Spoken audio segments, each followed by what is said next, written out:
take part in discussion of Senate bills and orders or issues affecting students. Please wait to be recognized by the chair and be courteous to others wishing to speak. Abbas. I'm speaking about actually board amendment. Agrula. Library. Baker. Is anyone from Calgary? On the opposite side, so that wasn't Yeah. planned on order. Bauer. Benzoni. Black. President. Breitbart. Here. Hirsch. Present. Bates. Here. Deschus. Bisek. Present. Fitton. Present. Granadorova. Yeah, sorry. Johnson. Here. Kaufman. Here. Here, by the way. Thank you, Senator Ross. Kensler. Here. Nee. Lang. Here. Lund. Earl. Nygaard. Here. Osborne. Parkinson. Peterson. Here. Plantenberg. Here. Schulte. Here. Sharp. Here. Snell. Present. Turhall. Here. Parkinson. Here. Sorry. McCarthy. Voss. Here. Walsh. Present. Ward. Present. Williams. Here. Wolf. With that, we'll move into, oh, you're here. Did you, I thought you had the chance. Excellent. Good to have you. Is there anyone else that I missed? Okay. I'll mark everyone else down as they come in. With that, we'll move into the adoption of the agenda. Speaker Williams, I'll turn it over to you to explain this in case someone didn't read it. Sure. Okay.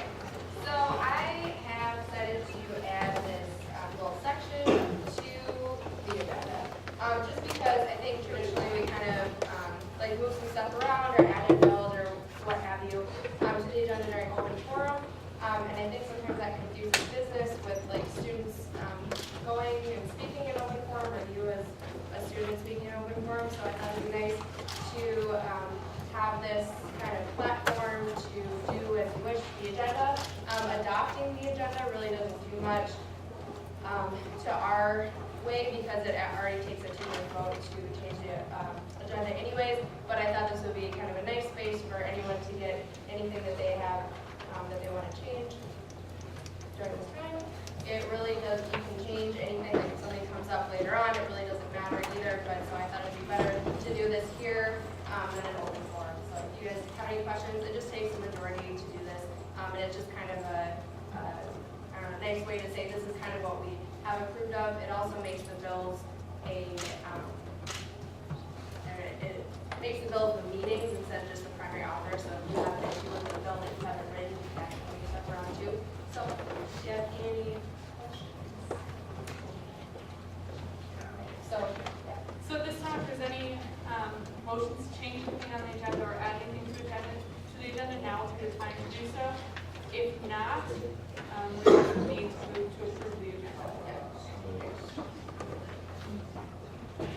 Speaker Williams. Great. So I would ask consent of the Senate, unanimous consent of the Senate to rearrange the agenda to put Senate Bill 2013-2-050 funding amount and amend to the bottom agenda orders. We have most people that are going to speak, councilmember senators, so we thought we could give other groups the opportunity to go first. Is there a second? Second. Is there any discussion? I heard questions called and seconded. UC was also called. Is there any objection to unanimous consent to move that bill down? Okay, motion carries. Seeing no other placards up, at this time I would entertain a motion to approve the agenda. Second. Any discussion?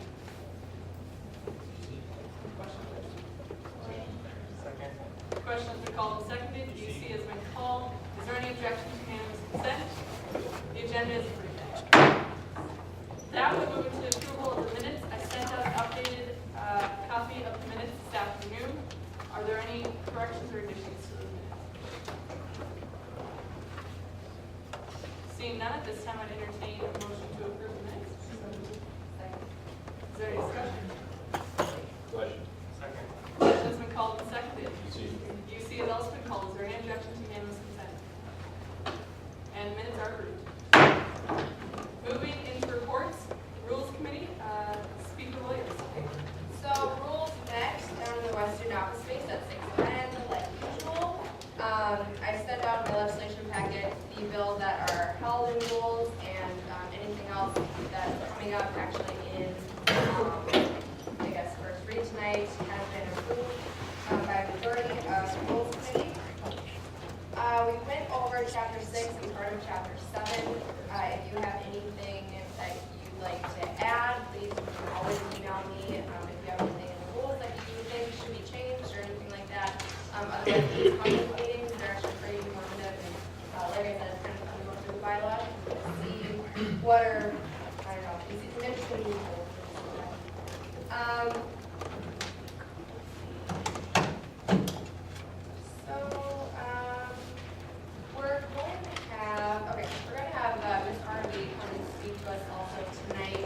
About city council and the agenda that I'm pretty sure that she sent out and asked for kind of your guys' opinions over that. So this is another format that she's going to be asking kind of to go over the agenda and see what your guys' opinions are. So please ask questions if you have any. The city council GSB joint meeting will be next week, the 13th, and we're going to be meeting in the sunroom. So I'll send that a reminder out just so you know the meeting next week will not be here, it'll be out in the sunroom. And please pay attention to the city council meeting, the one that they're having next week on the 12th. They're actually going to go over a lot of stuff for the Kingland Development Project, and so that's kind of something that's on this agenda as well, and something that I think we've all kind of know about now. And so if you have anything that you'd like to know about that Kingland project and some of the new updates, this would be a great way to stay abreast of that. You already adapted to the agenda, and I thought it went fairly smoothly. So if you like it, let me know. If you have any concerns or you think something should be switched, you can always come and talk to me. Also, I sent out an email kind of going through the bill submission process. I think there's a little bit of confusion on that sometimes, and so that was probably my fault for not thinking you guys knew about that. But I don't want to dissuade you from making any motions. You have every right to make every motion that I talked about. I just wanted everyone to know what they could be making motions on and kind of the procedure that's happened in the past and all that. So if you have any questions or concerns over that, I hope you guys feel a little bit more informed about that and you can always talk to me. Let's see. And yeah, I'm pretty sure that's all we have for Rules Committee. So if you have anything, let me know. Otherwise, have a good week. Senator Fitton. May I go speak to Liz? You may. Is it your intent then to not place items for first read on the agenda until they come with a new recommendation from now on? That is what the bylaws state. I think sometimes it's a little bit hard to finance meetings on Tuesdays, and so I don't know what comes out of there, so I'm trying to kind of work out those things, but yes. Is there a reason it wasn't be done before this? Before this? It was been done before. It just was difficult with finance committee to kind of know, so if you have any Are there any further questions of Speaker Williams? Finance Committee, FDR.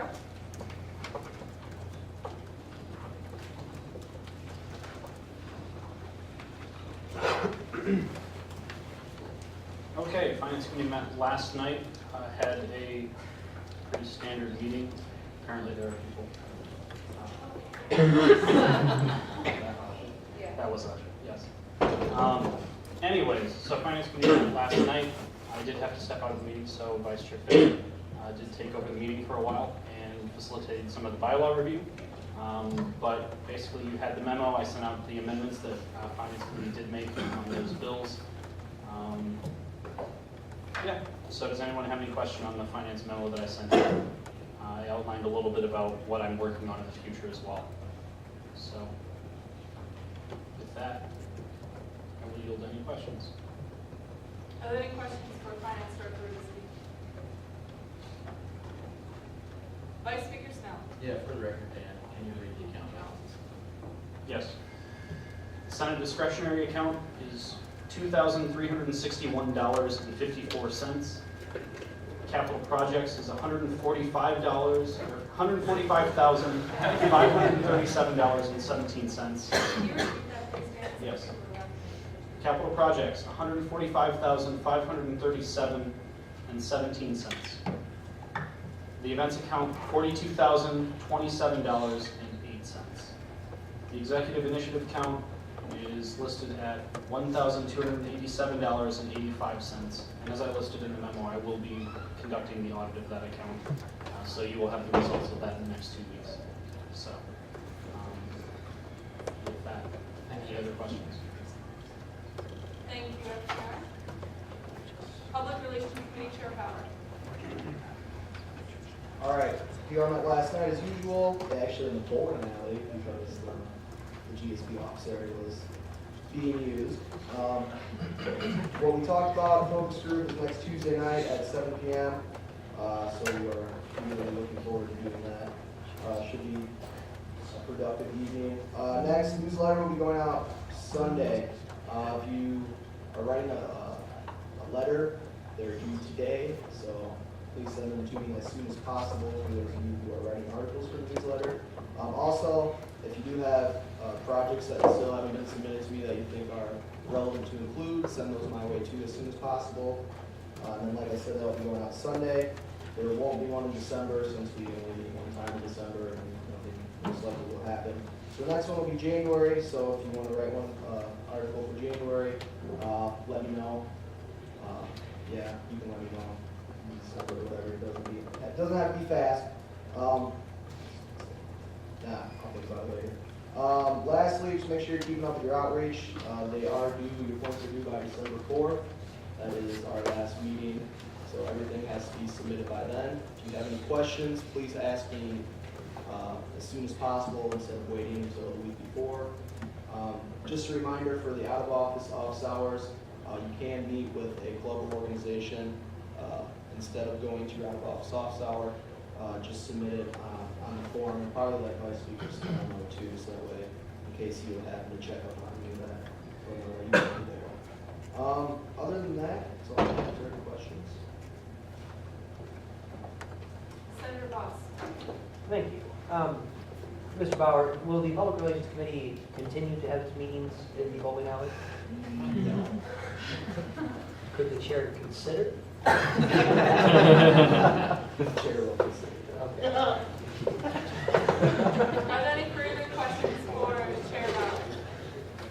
Ad hoc Committee Chair Bauer. All right, and then on Monday at 4:30, for those of you who weren't able to make it, yes, we are meeting every week. Thought that was implied, but I guess not. No big deal though. We're pretty close to having our recommendation hashed out. I invite anyone that is available next Monday at 4:30 to join us. We want to get as much recommendations from senators, all GSP. With that being said, so please, if you're for it, against it, please show up on Monday at 4:30 in West Newton office space if you're able to. We're trying to do this swiftly so we don't have a 5-hour debate during Senate about this. So please, if you have any hesitations or support of this, please come if you are available Monday at 4:30. Any questions?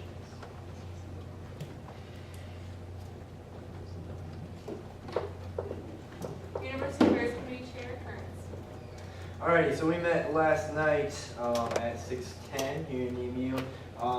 Senator Plantenberg and Senator Wolf are still working on the 6A bus route. The next SciRide public meeting is December 4th. They're currently compiling their survey results that they got from that, and then they will be presenting in that meeting on December 4th report to Saturday on their findings. Senator Schulte and Senator Fisak have started their outreach to student orgs, getting feedback on issues that they've had in dealing with different things within the university. One of the things we talked about last night as well was not only reaching out to student orgs that have had problems, but also student orgs who are doing well and are don't have issues, so we can kind of take their positives and learn from the good things that student orgs are doing as well. And then lastly, we talked about something that the University of Iowa is already doing, that a professor here on campus actually recommended to me, that a landlord-tenant liaison type position to kind of be that middleman between tenants and landlords for students, to help solve different issues that come up in a less confrontational way. So we're looking into the possibilities of that in the future. If you're interested in working on that or have any information on something that you would like to share regarding that, feel free to contact me or anyone on the committee in the coming week. Other than that, yes. I just I have a time conflict with UA meetings, so I can never make it, but give an update on my project. Definitely. Clickers. So Hofer and Planberg are helping me on this. We are meeting, I am meeting hopefully with Hofer and Planberg to basically get a demonstration of the clickers tomorrow at 1 p.m. with those two and with their guy, essentially, and to get a demonstration and to evaluate it for our needs. So Thursday at 1 p.m. in West Office. If you're there, come by. Vice Speaker Snell? My first question to Senator Benzoni. Okay. Senator Benzoni, would you explain to Senate what exactly that means clickers? So my idea with clickers is essentially that we could eliminate 10, 15 minutes a meeting that we spend doing roll call type votes by just simply clicking in our votes. And so it's basically time and record consideration, because you can keep completely accurate records. Thank you. Senator Johnson? I guess I just had a question for Senator Burns. Yeah. I was curious about your liaison position.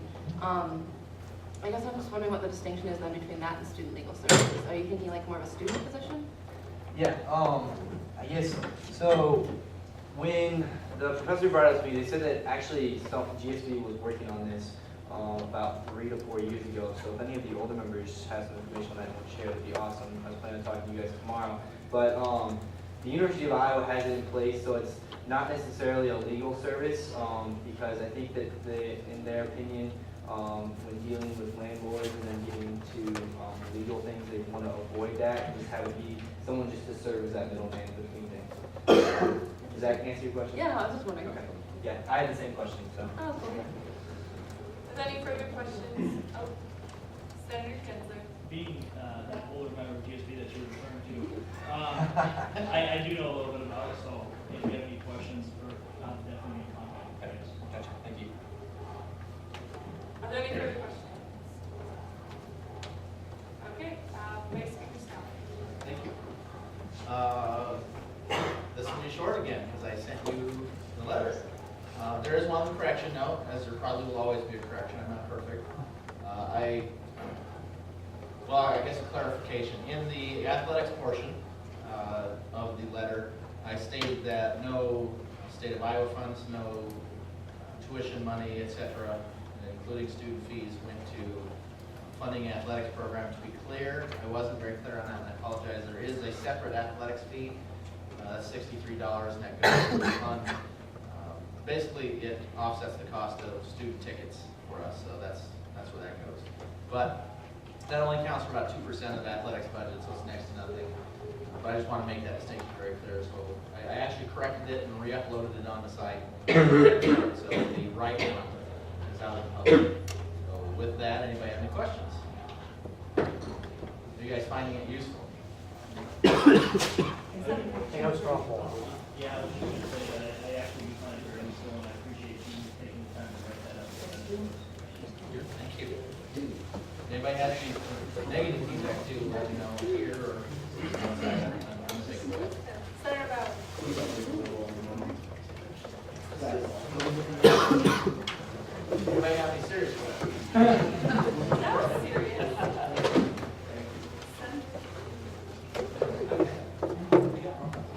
Comments from the executive branch. President Hughes. Thank you. First, I want to apologize for my attire today. I thought I was going to be able to make it home and change, but that didn't happen, so. That was Aja Holmes. She is a former GSB Senator and a big shot on campus, and she brought us a bag of candy, so be sure to thank her the next time you see her. So, I sent out the executive update probably about a half hour ago. I'll just touch on some of the highlights. First one, most important one, this Friday, so 2 days from now, November 8th, the ISU ambassadors are hosting an on-campus open forum. It'll be from noon to 2, so over the lunch hour, and yes, lunch will be provided, so free lunch. I'll repeat that again. Free lunch. Please tell your constituents and friends about the free lunch at this open forum, where there will be free lunch. So from 12 to 1, there will be a panel. The participants will be from the Board of Regents as well as the state legislature. There will be a panel where students will be able to ask questions to the panel about issues relating to both of those organizations. Certainly funding and tuition is very applicable to this group of guests. And then from 1 to 2 p.m., it will be an open house setting, so there won't be a formal presentation over that second hour. So you can just kind of mingle with them. Maybe you can eat some free lunch with them, sit at a table. So as I mentioned, I really, really encourage you to attend. Please attend if you're available. I have class over 1 hour, so I'll be there for the second hour. I know that it's the middle of the day, so it's a little bit more challenging. But we're getting people to come here from all over the state. They'll be traveling around, and we really need a good show of students to make it seem like people actually care about this, because they really should. So I encourage you to talk to fellow students about this. Get them to show up, and if nothing else, there's free lunch. Moving on, let's see, what else is important to mention? Some of this stuff you can just read about and ask me if you have any questions. Today I met with Ben Gillick, who's the president of the Graduate Professional Student Government at the University of Iowa. He was in town because he was actually in Des Moines talking about a proposal for a tax credit for graduates of certain disciplines that go to Regents universities and then stay in Iowa and work in at-need communities. He met with legislators to discuss having a tax credit that would apply against their student loan repayments, because we've all identified that a big reason why some of our most highly educated students leave the state is because their student debt is too high and they need to move to an area where wages are higher to be able to repay those loans more quickly. So he's actually getting a good, strong feedback from a lot of legislators about this, which I think is exciting. We're going to move forward. We're going to partner with him in that effort to hopefully make this happen. A lot of details still need to be sorted out, so I don't have a whole lot of details for you at this time, but I think it's an exciting idea that could really pick up a lot of steam going into the legislative session, which begins in January. Let's see what else on here. Next Monday, we'll start talks with Iowa State Daily to potentially renegotiate the contract. I looked at the Constitution, and I am required to ask for the advice of the Senate when negotiating a contract. So I am here before you now with absolutely no details, since we haven't started doing this yet, to ask for any input that you may have on the Iowa State Daily contract. I will, of course, report back to you next week about the outcome of our first meeting on Monday with more details and open up for more advice at that time as well. So I'll leave it there for now. You can ask me questions about anything particularly. I'd like to hear your comments about the daily, and then after that's over, we'll have Alex Harvey speak. So have your placard up now if you want to make comments about the date. Sure, anything's fine for me. Anything's fine? Yeah, I mean, you're on the meeting, but okay. Okay, so one thing now you want to Do whatever you want, you're in charge. Okay, first, whoever wants to do comments about the daily, please put your phone. Okay, Senator Boss, comments about the daily? Yes, we can take more than one of these, though, right?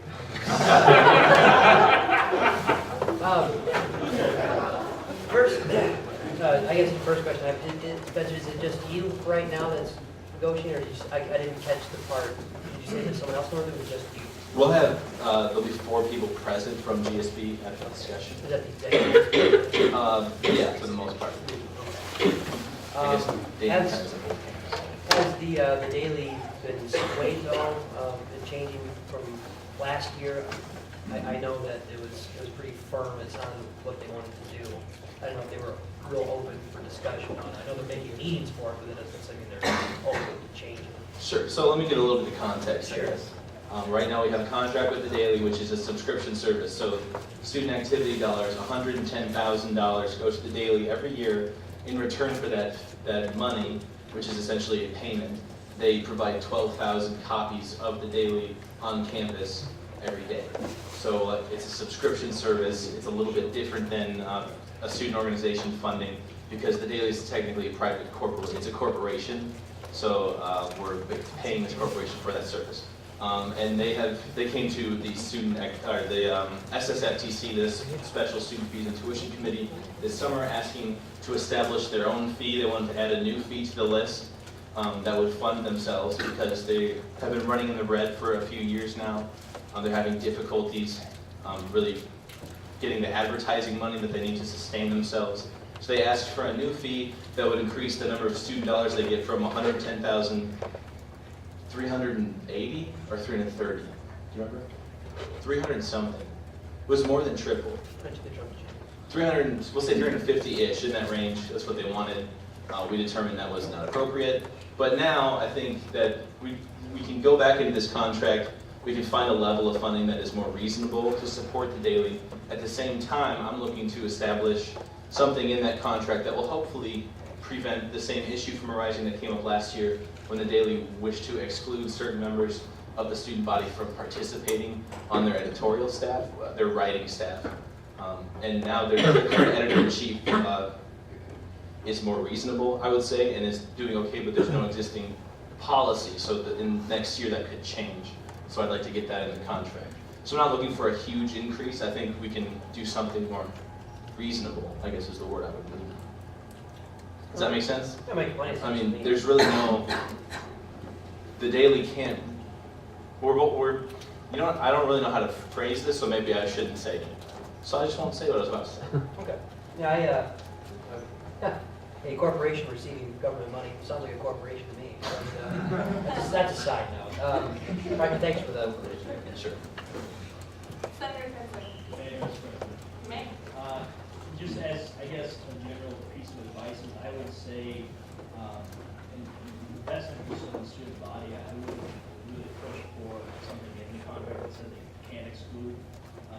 And to me, that would almost be like, as far as if they don't put that in there, some guarantee that says we're not going to exclude people in the future, then I would have a hard time selling that as an increase.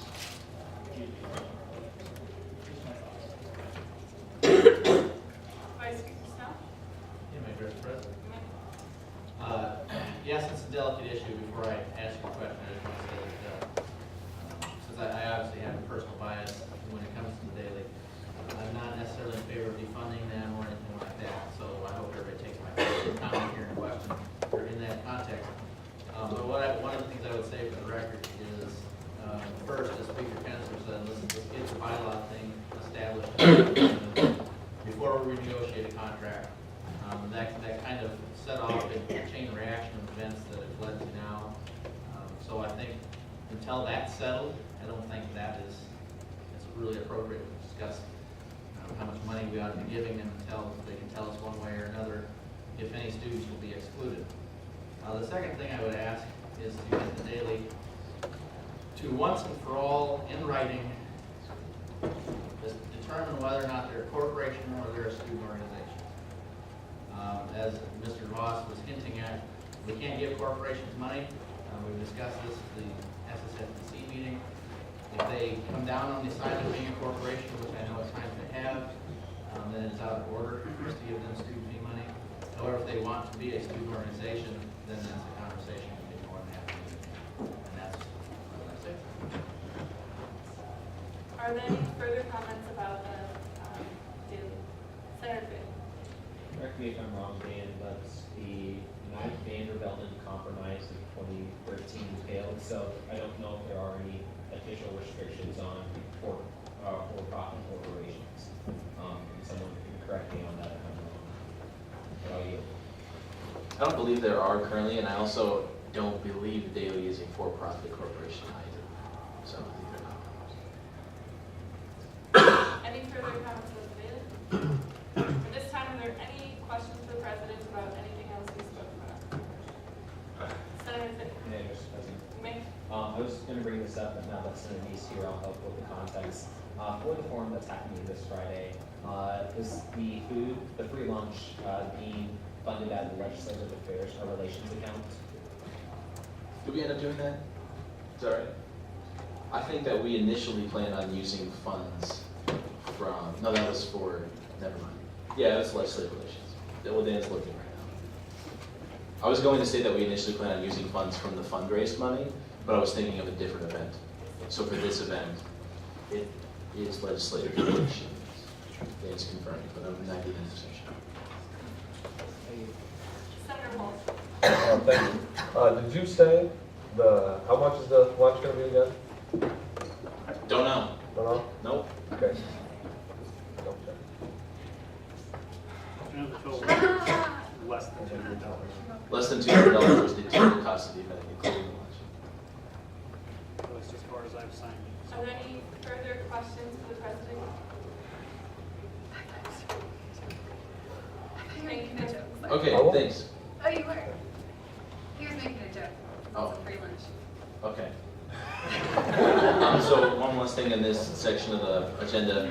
Next Wednesday, we'll have our joint meeting with the Ames City Council.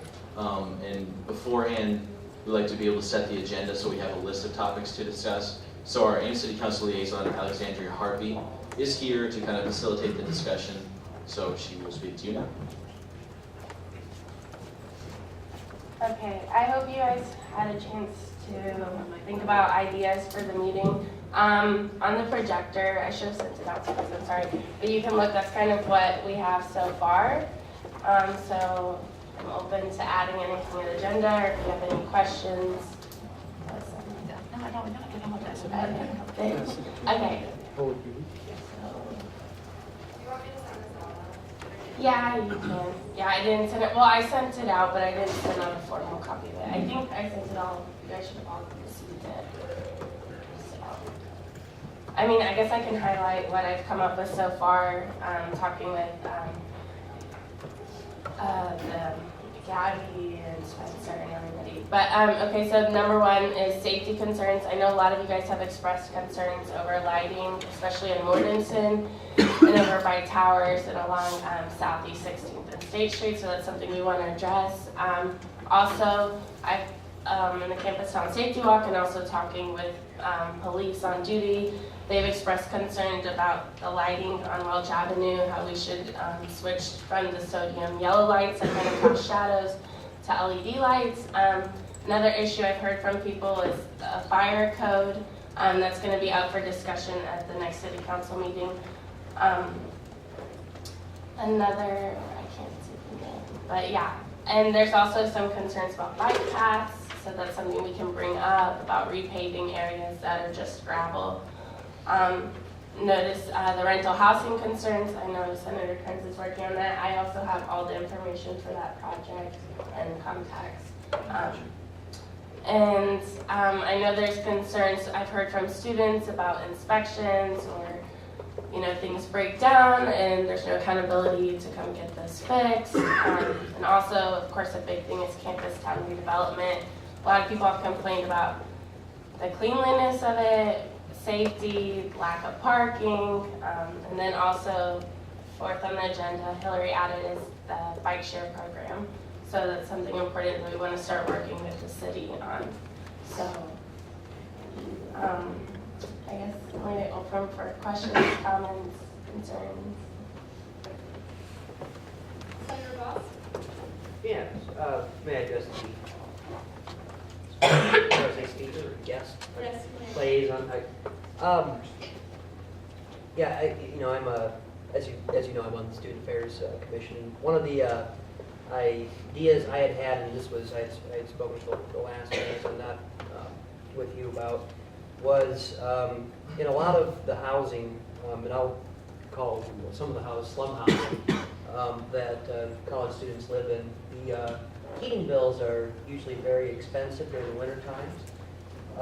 And I found that usually be a lack of insulation in the household, single pane windows. Some houses don't even have insulation in the attic.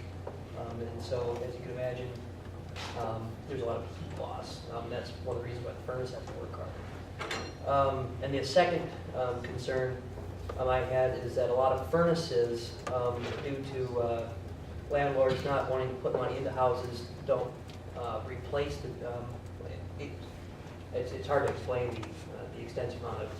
I used to work in a plumbing shop, so this comes second nature to me. But the ductwork is poor, and there's not good circulation of heat into the houses. And the furnaces themselves, they run at less than 65% AFLUE, which is terrible. That means about 35–40% of the gas you burn in the furnace goes out the chimney. And that was a problem with the house that I lived in last semester. And so I guess what I'm getting at is City Council does have the legislative authority to compel landlords when they make rental agreements to have up-to-date, or at least by national code, I think it's 90% in Iowa now. You have to have your furnaces at 90% efficiency if you buy a new furnace. That's an issue that I'll probably bring up with City Council and see what their thoughts on it are. So. Okay, that sounds If good. there's something, whatever you could write down for notes to make out of that. Yeah, I got it. I mean, that's something too that goes under the issue of inspections, so. Yeah, it could be under inspections. So. Senator Reed. All right, can I just speak? So I'm not sure if the city council is the right place to be bringing this. Do they deal at all with the distribution of the Ames city property taxes, like where the money goes? Or is that the Story County assessors? Do you know? I think we deal with it, but during budget. I'm not Okay. really sure. I can check. Because one of the issues that I believe President Hughes brought up in the past is with Cyride and how they're wanting to change the funding sources around a little bit, and the city basically wants, well, the other entities want students to pay more, and one of the points that President Hughes has previously made is that students are, even though we pay 50% direct fees, we also pay Ames city property taxes, which go to Cyride as well, when the city funds Cyride. So I kind of wanted to have a discussion with them about what the breakdown is for how much the student, I guess, if they have any estimates of how much students pay in the taxes and how much money they send to Cyride and what they'd like to see that figure be. So maybe something about Cyride funding? Do you have more information on that? I mean, I have information on all of those things except for the city back-end funding of everything else. Yeah. So if you would like to have a discussion with me about Cyride funding, we can have a discussion about Cyride funding at a different time. Well, no, with No, the, no. yeah, with the city Okay. council. Well, I mean, No. for the information portion of what you're looking for. Yeah. Yeah, okay, I can look into that. I think we're discussing the new budget cycle in January, so I can get you the numbers. Okay. But we can, before the meetings, we can look at Okay. something we can discuss. Okay, anything else? No concerns about Campus Town? I'm not talking about campus. I was just wondering, and I don't mean this as a criticism, but it seems like the bike share program is still very much an infant stage. I'm curious what exactly the intent of that line item is to talk about. I'll take that question. So I'm meeting with one of the city analysts tomorrow, and after speaking with him, he thought it would be a good idea to bring it up there. So I'll be meeting with him tomorrow to figure out the exact talking points of how we'll discuss it at city council. To put it simply, the bike share program is probably farther along than we realize. So Yeah. we're at the stage where it's time to bring it up to city council. Okay. And I'm there's just curious no why way this we can spending get enough versus. updates to everyone all the time about that. Okay. Okay, and please send me if you guys come up with any other questions or topics you want to discuss. You can send it to me up till tomorrow at 5 p.m.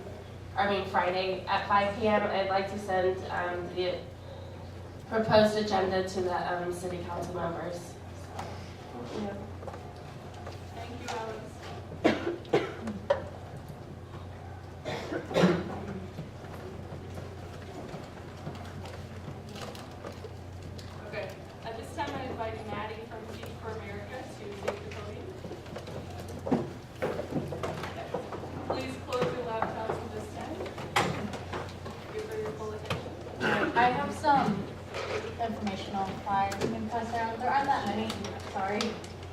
probably are now. But my name is Maddie DeKay. I'm the campus campaign coordinator for teachers at Iowa State this year. All kids deserve a great education, but only 8% of kids from low-income communities actually graduate from college, while in more affluent areas they graduate at a rate of 80%. All it takes for these kids to graduate is a great education. So Teach for America is a nonprofit organization whose mission is to close this achievement gap and ensure that even those less privileged kids do have the access to a great education.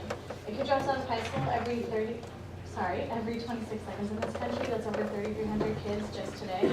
These high school dropouts are not eligible for good jobs and end up only getting paid 40 cents to the dollar compared to a high school graduate, which in turn continues their cycle of poverty. Black, Hispanic, and poor kids of all races reading and math skills at the end of high school are roughly the same as their wealthier, predominantly white peers when they were in 8th grade. This is education inequity, and our nation suffers greatly when so many fall behind, but teachers have such a big impact on their students, and it's been shown that these kids can achieve at high levels. So Teach for America hires recent college graduates to teach for 2 years in a low-income community. They hire all majors. Throughout the 2 years, you're provided with training support, career development that helps you increase your impact and understanding of what it takes to provide a great education to these underserved kids. There are all the benefits you think of. There's retirement, health, there's student loan deferral. There are 48 different cities you can work in, and many grad schools have partnered with Teach for America, and so have many businesses such as Zappos, Google, Goldman Sachs. At the end of the 2 years, you can continue to teach, which 60% of our core members end up doing, no matter what their major was when they were in college. Or you can take your skills you've acquired and apply them elsewhere in life. 66% of our core members, no matter their major in college, actually end up staying in education. So I encourage you to apply to Teach for America if you're a senior. If you're not, just keep it in mind. The next application deadline is January 25th. And in order for these underserved kids to meet their full potential, they just need great teachers that all of you have potential to be. Thank you. Are there any questions? Oh, yeah, sorry, questions. Senator Schultz. You may. Thanks for coming and talking to us. So in terms of location, do you choose where you go, or do they? Yeah, if you're accepted, you get to preference 5 different places, and they try to place you in your first one, but sometimes those are the most common ones. So yeah, you do get a say. Senator Lynn. So what if you don't go into teaching at all? Can you still do this, or what would you do? What do you mean? I'm not an education major Yeah. at all. Oh no, they education majors actually don't get any special preference for the program, and you get 5 weeks of training during the summer that you actually do have to pass the same test as education majors will have to take to teach in the areas. You are qualified, and it's beneficial for any major wherever you want to go. Senator Ward. Well, again, thank you for coming out tonight. I think you guys have an awesome program, and it's great that you're spreading awareness about it. How competitive is it for applicants to be accepted to the program and then to become teachers in these communities? It is very competitive. Nationally, we have about a 17% acceptance rate, but at Iowa State, we've had better acceptance. I think we're at about 70 to 80% acceptance at Iowa State. So. And is there something in particular that you guys look for on resumes, or what makes the candidates To stand out, just great leadership experience, which is great because you're GSB, and then also 3.5 or higher GPA. Those are the 2 things that we actively seek out, but if you show that you would fit well. Yeah. And then my last question is, do you only work in public schools, or do private schools benefit as well? I think it's mostly public schools. There are charter schools, I know. I'm not sure about any private, because usually those aren't the ones that are really in need. Right. Okay. Thank you. Yeah, no problem. Senator Fish. You may. Hey, Maddie. I remember Alex taking a few guys out to a presentation of Waiting for Superman. Do you have any more things happening throughout the year on campus? Yeah, we will. I actually have to plan those. I don't know what it's going to be. Yeah, we will have some events throughout the semester. You guys should like our Facebook page, actually. It's Teach for America, it's facebook.com/Teach for America at Iowa State, and you can stay up to date with all that. And Speaker feelings? And thanks for coming out, I appreciate it. And just a quick question, how many Iowa State students do apply for this? You know, or you might not know those numbers. I know we've had 2 deadlines by now, maybe 3. I think a total of somewhere around like 15 or 20 have applied this year so far. Okay, and then 78%. Yeah. Usually that's pretty good. Yeah, we have a really good acceptance rate. Do you also know, in your like training program over the summer, or whatever you do, do students get trained also in like special education as well, or get that sort of training? Do they? You kind of get a preference of who you teach, like what grade and everything, and I think it's kind of, I'm not positive, but it's tailored more towards what you will be teaching and who you will be teaching. Sure, but does that include, well, okay, that's fine, thank you. Are there any further questions for Maddie? Thank you so much for coming out.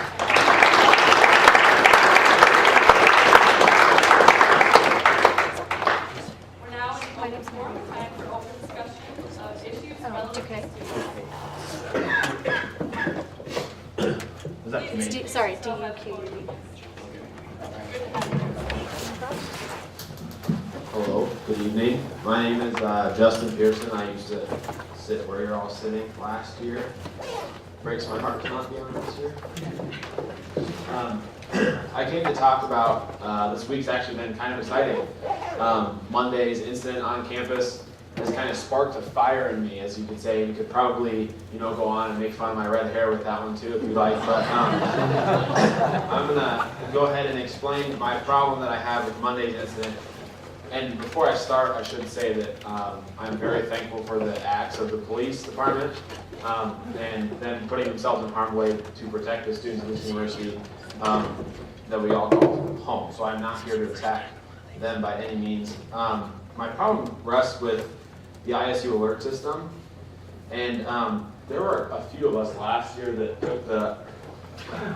Sorry.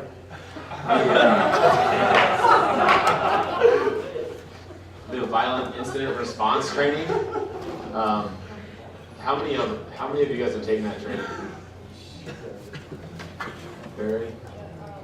Bird training, how many people took last year? Okay, so there was just a number of us, and from what I recall from that, the timing of police response and alerting the public of incidents on school campuses, whether they be universities or elementary schools, high schools, whatever, is the most imperative thing. And so it was just brought to my attention that the police department and this whole fiasco that happened took 3 minutes. Just before the meeting, I was told to me, and my point to that is the ISU alert came out 22 minutes after the incident was over, and we pay $40,000 a year to have this program work and have it alert students. Part of the Students First campaign, I guess, slogan that GSB ran, and it was also a communications campaign that they wanted to help students and the government and student body communicate more, and that students should be the obvious priority for stuff on campus. So I know I might be coming to the wrong people. You guys don't run ISU Alert, I know that. It's run by the Department of Public Safety, but I think that you have the power and the authority to do something about it and to change it. Otherwise, there's better ways to spend $40,000 a year, I think, just being in a couple budget meetings last year. So with that, I would say that not only has it failed us on Monday, the ISU alert system, in my opinion, and some opinions of students that I've talked to this week, but KCCI launched their breaking news headlines 16 minutes before the ISU alert went out. So students were getting calls as far away from Cedar Rapids, Iowa, of parents that had found out about what went on campus before they knew what had happened on their campus. And that's kind of embarrassing, for me at least, as used to being a part of this body here. So what can you do? I don't really know what to say, but I think that, that I should just read the statement that it looks like on Iowa State EDU. The system will be used only for emergencies that pose an immediate danger to the university community. Examples include hazardous materials incidents, bomb threats, or other immediate dangers to the community. So we all remember last year, if you were here, like 2:30 in the morning, we all woke up because there was a guy with a stick that had approached nobody on campus. And that woke everyone up, and it was like, oh, we do have this ISU alert system. It does actually tell us when things go wrong. But just last month, we had a bonfire that shut down beer cheered to the Parks Library and no ISU alert went out, and it was shut down for a couple hours during the midday. So there's a couple instances where I think ISU alert has been used with discretion that I don't think has put students first on campus. And that's pretty much all I have to say. Unless anyone has any questions. Senator Big. I guess I'm going to partly ask a question and partly give a statement because I did want to speak on this incident as well. I don't know if it's appropriate that I take the podium or not, but I'll ask you a question here in a moment. Justin, you said immediate danger according to the ISU alert system, and I'm going to read for you. I don't know if you read Vice President Warren Madden's editorial or letter to the editor in the Daily today. It says, police are the experts on the scene and determine when or whether to send an emergency notification based on the issue at hand. We trust their judgment. It would have done no good to provide students, faculty, and staff with an incomplete ISU alert message, such as shots fired, quote, unquote, with no actionable steps. As soon as vital information was available, ISU police authorized the alert, knowing the message would reduce and limit the spread of rumors. The reason why I thought I should take the podium is because I fully do support what VP Madden is saying in the sentence. This was a 3-minute incident and it did not have any immediate threat to anyone that was on campus. So I think we should be thankful to the officers that did respond to the situation. I think they have our best interests at hand, and I fully support the way they handled the situation.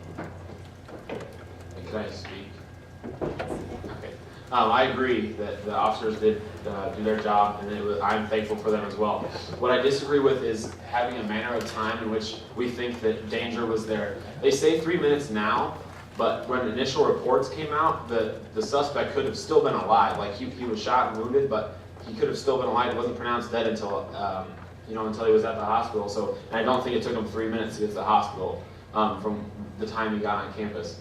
The problem is not with the event that happened on Monday. It's with the principle of waiting to tell students and having family members find out before students are, when this is our university, not our parents. And I guess maybe I'm the only one that feels that same way, but I've talked to a couple other students, so I know that's not true. But I don't know what exactly you can do. I'd like to see maybe a university affairs, something happen, or talk to someone or get some more feedback on what can be done, because I don't think it's done its job yet this year, ISU alert. Senator Johnson. I guess just going off of that, it doesn't need to turn into a big debate, but I just wanted to say that I agree with you, and that if you figure out anything you want to do, I'm going to have to work with you on it.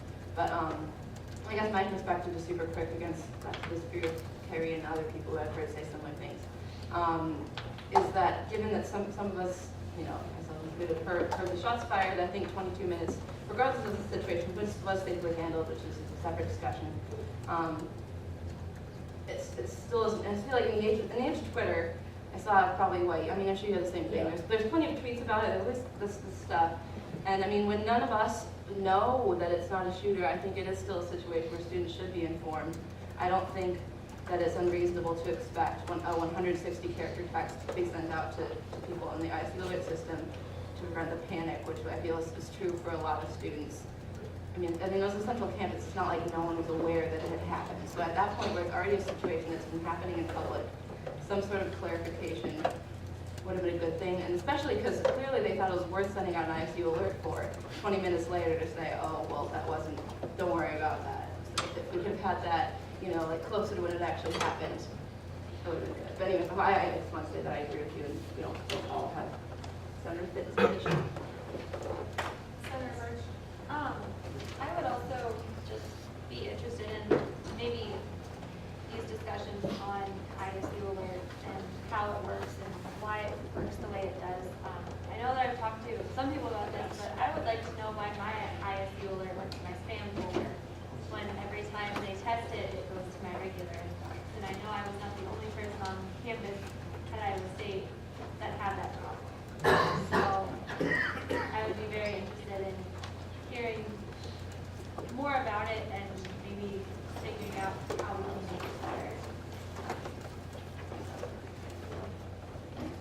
President Hughes.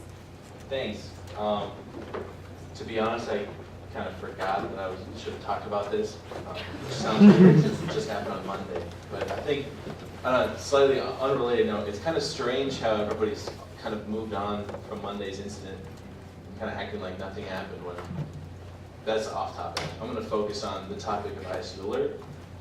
I've had conversations with both President Lee and the Dean of Students, Dr. Pam Anthony, about the system after Monday, so I'm going to try to give a little bit of information about what happened. I kind of have one foot in both camps in terms of was it used correctly or not. But anyway, to respond directly to Senator Birch about the email. I talked with President Leak about the email. He agreed with me that it was entirely unacceptable that the ISU Alert email was designated as a spam message, and that the university now knows they have the ability to what they call whitelist the message so that it will not be in the spam folder. This should not happen ever again, and they have already fixed that issue. So that issue should not happen again. He didn't make any excuses for it. He said that shouldn't have happened, but it won't happen again. So with the alert, if you read Vice President Madden's letter in the Daily, that's every fact in there is accurate. So if you're looking for facts, that has some pretty good info. Everything that Mr. Pearson said is true as well in terms of facts with the 3-minute time frame and everything. President Leak explained to me that they chose not to send the ISU alert for similar reasons to what were outlined in the letter from Mr. Madden, that they didn't want to incite a panic. Essentially, they didn't want to provide incomplete information. My biggest issue was probably not with the timing of the alert, but the content of the alert when it was sent. If you still have your phone or that email, you can open it and see that it says shots fired on Central Campus, suspect is in police custody, there's no threat, avoid the area. Nowhere does the message say that every shot that was fired was by a police officer. And so when I initially read the message, I was worried that we had an active shooter situation on our campus that had them taken care of, which was not the case. So I let both the Dean of Students and the President know that I thought the content could have been written better, and they both agreed with me on that, but hindsight's 2020. Also, the messages can be sent from 3 different people. University Relations Office, so Annette Hacker is in charge over there. The Dean of Students Office, so Dr. Anthony, and also the ISU Police Department, so Jerry Stewart, who's the Chief of Police. And the Dean of Students let me know they almost always defer to the Chief of Police because he knows more about the situation than anyone else. And on Monday, Jerry Stewart decided that an alert was not necessary because the situation was no longer an active threat. At the time that they could have sent an alert, he said that since the suspect was already in custody and frankly had already been shot by that time, that there was no threat to students, so they didn't need to send the alert at that time.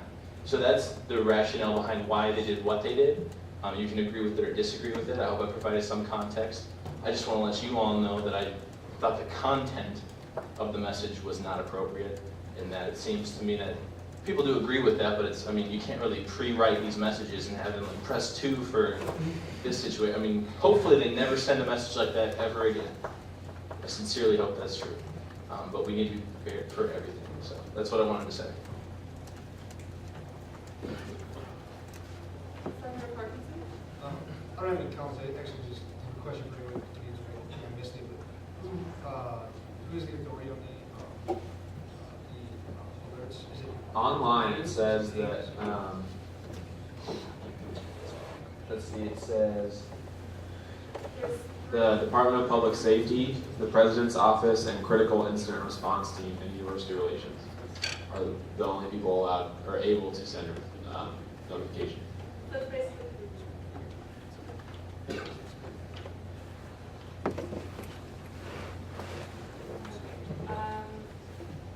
How many people still have placards up for discussion about this issue?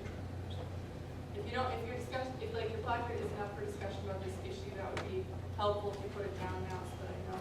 But if it is, then Senator Meade. May President Hughes, will you yield your question? Yes. But in the event of an actual active shooter situation, they will take over the PA system and alert campus-wide immediately to that situation. So it's not like we have to wait and check our email. Everyone will be alerted by the PA system immediately, correct? Yes. President Leak made that very clear when we had this conversation. they would announce it over the PA system and also sound the campus tornado siren if there were, God forbid, an active shooter situation. Okay, that's what I want to make sure. Thanks. Senator Baker?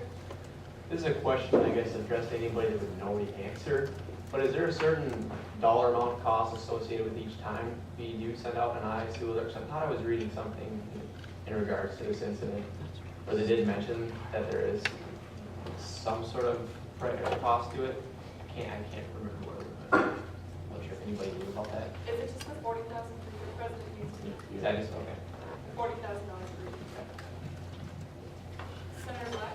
I just have a general comment about my concern about the text, is that there was a high-speed chase that was coming towards campus and we weren't alerted.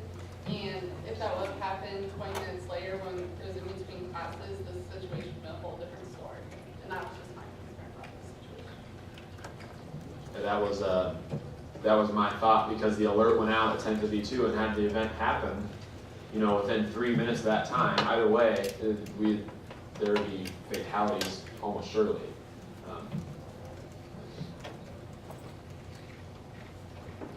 Vice Speaker Snell, do you have something regarding this issue? I do, yes.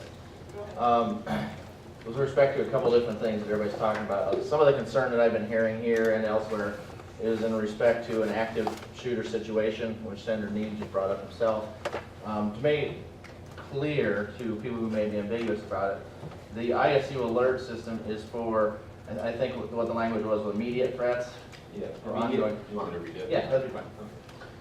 That the system will be used only for emergencies that pose an immediate danger to the university community. Examples include hazardous materials incidents, bomb threats, or other immediate dangers to the community. Right. So the thing there is immediate things that are evolving and happening in the moment. ISU alert is not in use service. That is what the TV stations and stuff are for. The daily things like that. It's the ISU alert is not supposed to tell us about crimes that have been committed on campus.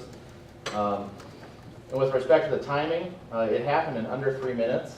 So if you consider for a moment that a dispatcher, I used to work in law enforcement, so I know a little bit about the timing of these things.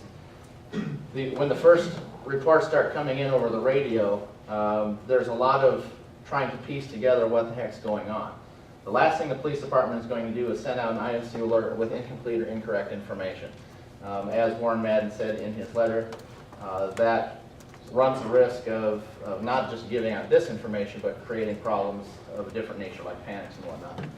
So from the second one, when this happened, it was probably several minutes into the problem when anybody had a clear picture of what was happening. Now, we know we have a high-speed chase. We know that somebody's run up on a squad car. We know these things, but we don't really know what's going on. We don't know they're headed to campus yet. Nobody has a crystal ball. Once they get onto campus and it becomes Iowa State's problem, it was less than 3 minutes when the guy was dead. And incidentally, he was shot in the head, so only a doctor can pronounce somebody dead. So even though everybody in the world can look at that guy and say, yeah, he's dead, a doctor still has to do that. So that's why he wasn't pronounced dead until he went to the hospital. Anybody with common sense can see somebody with a bullet hole in their head who's probably got massive trauma to the brain is dead. So knowing that, this happens like this. Nobody was able to get up from their chair, go over, type down a note to send out to the ISU alert that made sense, that was comprehensive, that told everything that was going on in under 3 minutes. The regulation of the ISU alert is that it is for an immediate threat, something that has happened. This was already over. Hence 22 minutes later. There was no threat when the guy's dead. It's been pacified, it's been taken care of, everything's done. I don't think 22 minutes is unreasonable, but that's another argument, so I yield. Senator Penberg. I'm not sure if you can answer this question, but it sounds like, was there an ISU alert during the bomb threat incident in the library a few weeks ago? And what was the reasoning for that? President Hughes. Yeah, that was something else that I addressed. They did not use they did not use an ISU alert in that situation because the ISU PD had already identified that it was likely not, like very, very likely not a real threat, but they still took precautions to kind of just in the case that it was a thing, they took the precautions and no ISU alert was needed because they had already kind of contained the area. So I think I'm identifying one of the issues with ISU Alert is that the purpose of the system, people don't agree on that. So some people think it should be used for a situation when something happens, but there's no active threats. Some people think it's only for active threats. I think at this point, my personal opinion is that at the very least, if there are gunshots on our campus, we should have an alert. I think that seems like a pretty good rule of thumb. But there are some people who don't necessarily agree with that. So for the bomb, but to answer your question directly, that was why they didn't use I used bomb very loosely because it was, no one thought that was actually a bomb. Are there any further comments about this issue? Justin, you have anything else? No, that's it. Thank you for coming in here. Talking about this. Yep. Thank you. Senator Walsh. Huh? No, I gotta go. Bible study. All right. Thanks for coming. All right, I'm going to take the podium in regard to students on the same issue. And I know this has been talked about a few times already. Senator Fitton was talking about Warren Menn's letter, and I was concerned today about this issue. And I heard in the last couple of days, obviously, a lot of students talking about this, and there was frustration on both sides of the issue. And I was making contact with someone who I won't say their name within the Iowa State Police Department today, and they told me to read this letter, and it would pretty much be able to answer most of your questions on this issue. And it says, the events that occurred Monday on the Iowa State University campus resulted in a tragedy, the loss of a young life. For reasons we don't know, and we may never know, a young man drove recklessly through Ames and onto campus, ignoring police attempts to stop him. He placed many more lives in danger. Law enforcement acted swiftly to stop the threat and prevent further loss of life. 3 minutes after the driver blazed through campus in a stolen truck, shots were fired by the Ames police and the incident was over. 3 minutes. Yes, it was over and done with before most people had even knew what happened. Police will tell you this is the reality of many emergencies. In a dynamic, quickly evolving situation, police have to make quick decisions to protect the community. Their first priority is to stop the threat. Officers on the scene did exactly that.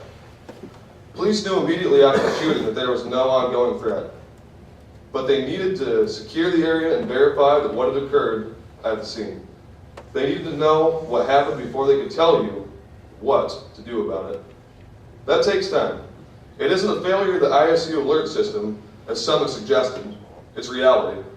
Police are the experts on the scene and determine when or whether to send an emergency notification based on the issue at hand. We trust their judgment.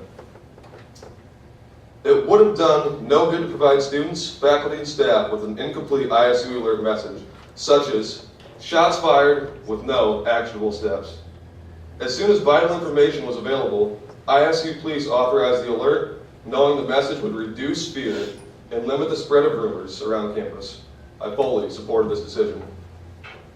There have been inaccurate, unfair, and speculative notions about how Monday's situation parallels that of an active shooter on campus. It doesn't. There are two distinct incidents that would be handled differently as it was done in this case. There is no script for an emergency. Had there been a shooter on campus, the ISU alert system would have been activated along with the outdoor warning system that provides an immediate voice warning to community members. We encourage all faculty, staff, and students to log on to Access Plus and check their delivery preferences for ISU alert messages. You may receive messages via email, text, voice, or all of the three methods. Email is the most rapid delivery method, generally reaching all 38,000 contacts within 1 or 2 minutes of the message being sent. As with any campus emergency, university officials will assess our response to this incident and act on lessons learned. For example, we discovered for the first time on Monday that the ISU alert message went to the spam folders of some students' email accounts. This is unfortunate and unexpected, and we don't believe it happened during any of the other 20 or prior so uses of the ISU alert system. But we're glad to know about the problem, and we're addressing it. Information Technology Services is working with Google to resolve the issue and will ensure ISU alert email messages don't wind up in spam folders again. The safety of Iowa State students, faculty, and visitors is paramount, and I hope you know that how seriously we all take that responsibility.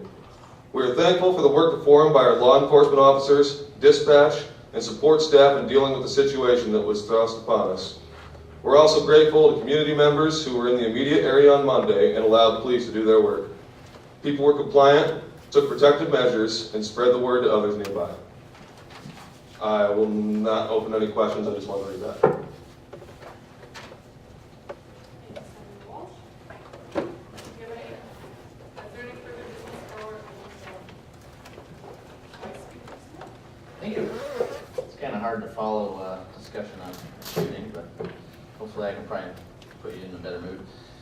Last week we talked about a revision to our policy, and since that was a minor note of confusion, and since we have a lot of new senators who weren't here back in April when we passed that bylaw change, I just figured now might be a nice time to go back and review the policies that we went over so we all know where we're at. I have the bill here, I can pass it around if anybody's curious. It's dated April 10th, 2013, regarding the Senate policies, and this is the very first time we actually put our bylaw into effect. And the 4 policies were Save a Tree, was the name of it. And that, I have that bill as well if anybody wants to see it. Basically, it is with respect to not printing more than 25 copies of the agenda to pass out, considering that most people here have computers. So it's a live green type initiative. We retained this policy, 30 votes to 2 to 1. So we actually are operating under this policy right now. That's why Mary only prints us 25 or less. We voted for 3 other policies. The first one is the social networking policy. We actually codified that one as a bylaw. So if you look, it's what, I don't know, chapter 15 or so. It's right at the very end of the bylaws. It's in there somewhere. What's that? Is that the beginning? Okay, it's in the bylaws somewhere. So we rejected that policy because we put it in the bylaws. And we rejected it 1 vote, 32 to 0. The logo we can use was the other one that Speaker Kensler is fond of putting up. It's rather amusing. The logo wasn't actually in the bill, so we had no idea what the logo was supposed to be. We obviously rejected that one, 32 votes to 1 abstain. And the last one that we voted on was a policy for the Speaker and the Chief of Staff. This is a little more complicated. We actually argued about this one a little bit, not because we wanted to give out a bunch of parking passes, but because it wasn't being applied evenly. The Chief of Staff had not been receiving his parking pass and had been receiving a stipend instead of the parking pass, which the policy allowed for. So since we weren't actually doing it, we voted this one down 3 to 20 to 0. I don't know exactly who voted for that one, but it's kind of funny. So the only actual policy we have right now is the Save a Tree policy. So you'll have to know that. Another reminder too, I am the vice chair of the Rules Committee, and until we have a sergeant at arms, if we have a sergeant at arms, I'm kind of the de facto sergeant at arms. So I want to remind everybody that we do have computer rules in effect per section 5.9 of the bylaws, and I'll read those to you. It's 5.91, the senators shall not use any social networking sites or any communication software during government and student body meetings. So pretty much no Twitter, no Facebook, no text messaging, things like that. 5.92 reads, senators shall not use their computers or digital devices for any personal activities such as homework or text messaging, and may only use their computers or digital devices for GSB-related activities during GSB Senate meetings.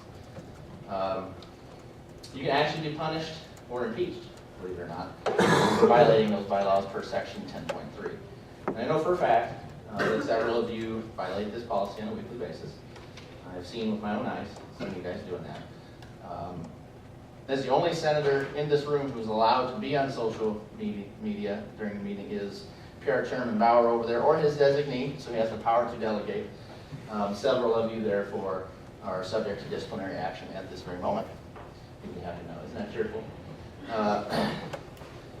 The reason we have these policies, guys, isn't to be, tyrannical or anything. GSB is a committee of the government of the state of Iowa, believe it or not. We are recognized and we are granted certain powers by the university, the Board of Regents, and therefore the governor of the state. As such, we are subject to Iowa's open meetings, open records laws.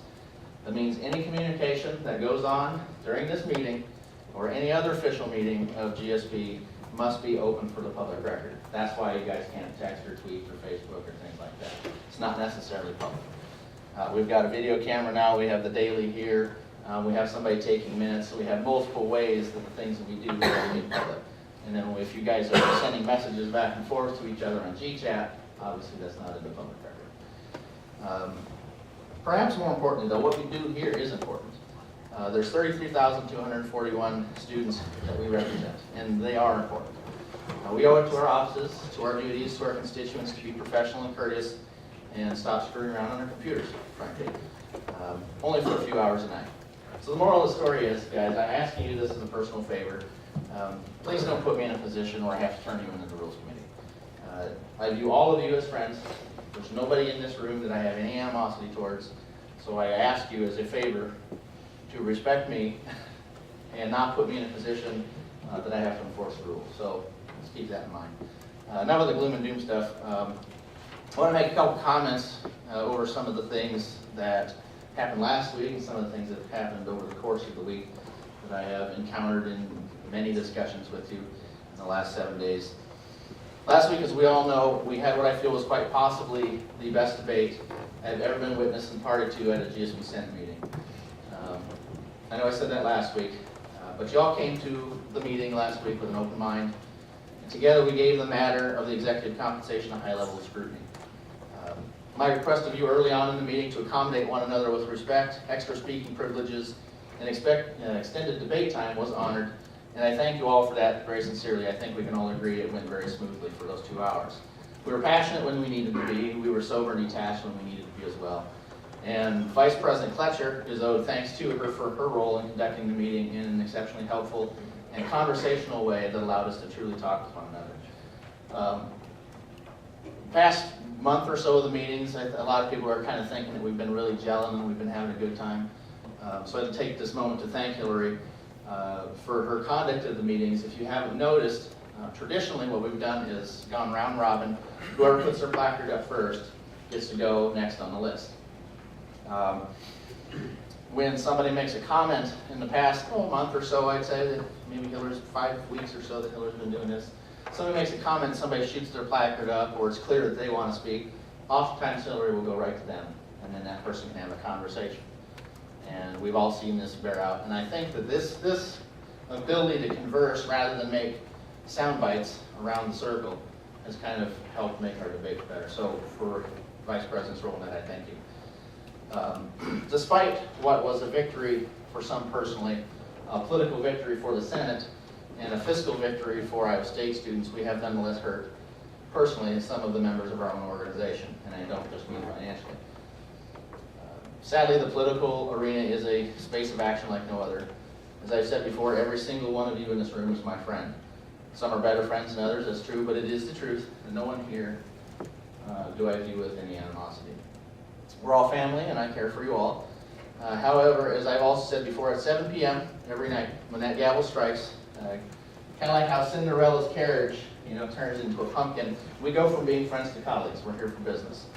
And those colleagues, all of us here, were sent here by other students to do the public's business and not necessarily be buddies with one another. And between the time we gavel in and the time we gavel out, there will be winners and there will be losers among us. And that's the nature of politics. Sometimes you win and sometimes you lose. The best we can hope for is that somewhere along the line here, in your time here, you make a difference. And of course, it doesn't hurt if you win a little more than you lose, too. But losing sucks, and especially when it's over an issue you care about, as we saw with some of our members here. I know what it's like to have a conviction that you care so much about. And to you, it's so plain, it's very obvious that you're right, but no matter how you phrase it or what you say, it just doesn't seem to click with anybody, and you lose the debate. You go home at the end of the night, I've been here 100 times, and in the silence of your own thoughts, you question, what the heck am I doing this for? What's this GSB stuff all about? If I had $1 for every time I've thought about walking out of here because I was mad about something, I'd have a lot of dollars. Last week, our business cut funding from the President and Vice President, both of whom obviously were in favor of the bill. But the third office was that of the Finance Director, one of our own, both literally and figuratively. While a few senators in this room certainly experienced some of the disappointment I just described, and I'm sorry for that, none of us here were directly named in the bill like the Office of the Finance Director was. And obviously Dan is the current inhabitant of that office. And few in this room are aware of that as well as I am, for even if indirectly, I'd like to think that I had at least a very small part in helping him get appointed to finance director. So you'd be very hard pressed to find someone who wanted Dan in his job as much as I did. I supported him the whole way. Even prior to the campaign, I supported him being finance director. On that issue, I thank God that I can scratch another tally mark into the win column on that one, rather than looking across the ring at Dan as I do all of you every Wednesday, and know in the back of my mind that we lost that one too. But Dan made it, and unfortunately, the gods of politics have not smiled upon his tenure as finance director thus far. If Dan knew a year ago what he knows today, he might not have ever contemplated being finance director. Hell, for as many problems we've had so far, he might have just quit Senate altogether, just as a prophylactic measure. But that's not how the machinations of the people's business work. Politics is unknown. What comes next is uncertain. It throws random problems at us, and they're rarely good ones or easy. Indeed, bad problems and hard problems have been the rules for Dan's time as finance director, I believe. And he may be overseeing the finances of one of the most problematic periods in our history. No finance director that I'm aware of, and of course I've only known a few, have ever had to really deal with this level of fallout from previous actions of other finance directors and finance committees. No finance director I'm aware of has had so many difficulties with organizations like Campus Order County. Basically, no finance director that I know of has ever dealt with so many demands on so little resources for so many people.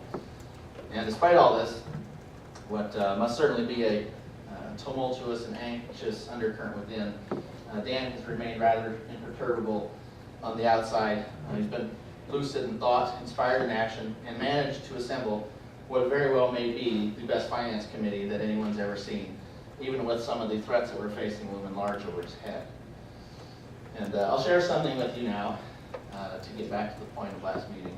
I wouldn't have admitted this last week because you don't admit too much to your opponents when you're in the midst of the debate, but when Dan stood here and he spoke to us during those 2 inspirited hours, there was nothing that I can recall in my mind that I actually disagreed with. I think that everything Dan said was absolutely right. And while Dan has a baffling propensity towards indirectness in a debate, which has frustrated all of us who've served with Dan, or Dan as a senator himself, there's nothing in his message, no matter how weak at times, that was fundamentally wrong. If I disagreed with any of it, it was only a matter of degree. It just happened on the issue of executive compensation. Both sides perhaps were right, and only one side, in my opinion, was more right. So to Dan, I extend to you my heartfelt apologies for the way things turned out last week, and on your losing that particular side of the debate. I know you were a little upset by that. Nothing we did last week, I want you to understand, should be construed as a reflection on your job performance. I know I mentioned that in the debate, but it's worth saying for the record. Of course, it shouldn't be a reflection of Spencer's or Hillary's job performance either, because all 3 of you have done a good job. And when I was sitting at home and in the West Student office space over last week thinking about what to say, I realized I can't honestly say how you might feel about me, Dan, but for my part, I can say with certitude that you are and always have been one of the most valuable members of this organization, and we wouldn't be as good as we are without you.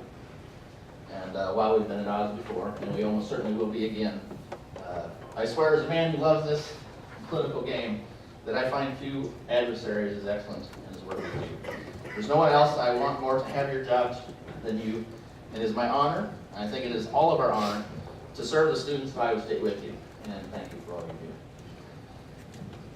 So in recognition to some of the things that Dan said in the debate, and the recognition of the work that you do and the work that Hillary and Spencer and other vice presidents and presidents do, in recognition of the soundness of your philosophy on the issue of compensation, I would like to pledge myself, and I invite all of you to investigate establishing a privately funded endowment to provide funds for that which we may have, that we just cut, and perhaps more in the future, such as the scholarship. I've discussed this issue with a few of you already. Other places do this. We can actually get a scholarship set up that can perhaps take care of some of these things that probably are deserved and probably ought to exist But obviously, as we know from the debate last week, we feel it's in the students' best interest not to use their money for that. I hope others here will join me in establishing that independent fund to provide stipends and perhaps even scholarships for those who do so much for so little. We can at least look into it, guys. I know Dan does a lot. I know Spencer and Hillary do a lot. I know anybody who is in that job does a lot if they care at all. So I think it behooves us to try and maintain some of the funding that we have to ensure that some of the problems that Dan highlighted last week don't occur. And to all of you, my fellow Cyclones, and all around good, decent people, I think, who sit here tonight, for the love you have in helping others, I want to issue all of you a challenge of another sort. This semester, we've cut $20,000 from next year's budget that used to be used for daily advertisements. We just cut $32,000 worth of compensation, give or take a couple thousand, depends on where our executives are from. And the forthcoming nearly 4% increase in the student fee revenue will generate approximately $70,000 or $80,000 worth of new money. That is a total of about $132,000 of currently unobligated funding in next year's budget. Think about that, that's a lot of money. There's a lot of things I can think of that we can probably do with $130,000. So my challenge to you in Dan Nabisky style is a simple question. What are we going to do with that money? Did we cut the stipend last week just because cutting money is fun or it looks good? Or do we do it for more principled reasons? Dan asked this question in the West Student Office Space Thursday. Why did we do it? It was a philosophical question. Did we do it because of our strong and vibrant organization empowered with the capability to impact lives of fellow students? I hope we did, because that's why I voted to do it. And I'm making an open call to all of you to talk to your constituents and groups and see what they'd like to see us do. I don't mean piddly little things like funding food or gasoline or life preservers. I want you all to think big. I want you to think long term. I want you to think permanent. I want you to think of things that when you bring your own children here 25 years from now and you're taking them on a tour of where they may go to school, you can stop on the sidewalk and you can say, look, kid, I helped do that. Because that's pretty cool. So go out and talk to the groups, talk to students, find out how best we can interact and work with them. Also find out criticism. What do we suck at? If we know what we're bad at, we can fix it and we can be better. Of course, it's nice to know what we're good at so we can improve that as well. All of us together here are representatives of Ag and Life Sciences, Business, Design, Human Sciences, Engineering, Graduate Senate, LAS, Vet Med, IRHA, Freddie Court, IFC, Pan-Hel, UROC, SUV, and Campus Town. More importantly, we're representatives of each and every one of the 33,241 students of the Cyclone Nation. That is a privilege and honor, and I hope you all recognize that. So go out there and be more than just a title, senators. Be more than just an ass warming a seat. Over the course of the next week or two, I want all of you, and I'll be keeping track, to get back with me on at least one or two things that are long-term investment projects that we can consider and possibly make some progress on. It's a very small thing to ask of you. One or two things. With 42 of you, I think that's 42 or 84 different things that we can look at and brainstorm. We've freed up so much money and we've hurt some of our own in the process, so let's earn it. That's what it comes down to. Let's put the money where our votes are. Let's be the organization we always could be. Let's be so damn good that students will flock to the polls to participate in our elections. Let's be the organization that students think of when they think of leadership on this campus.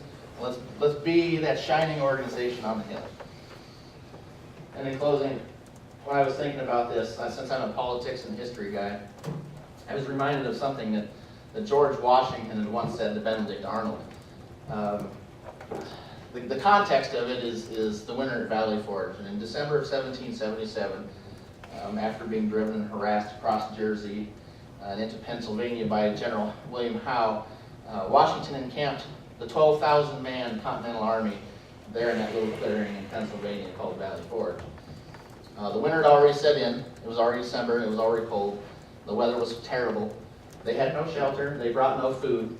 And after that year's campaigning back then was hard. It's not like you got supply lines in the modern military. They just don't airlift stuff and drop it down to you in 1778. So everything they had on was pretty much beat to crap. Some of them had no shoes, and because they had no shoes, this is a funny anecdote, they actually stood in the snow on their own wool hats, okay, and they drilled, trying to figure out how to shoot faster than the British opponents. And they drilled barefoot in the snow. And we hear about that joke about walking barefoot in the snow, but they actually did this. And we talk about hardship here, but as we're going in the winter ourselves, consider that event for a second. Consider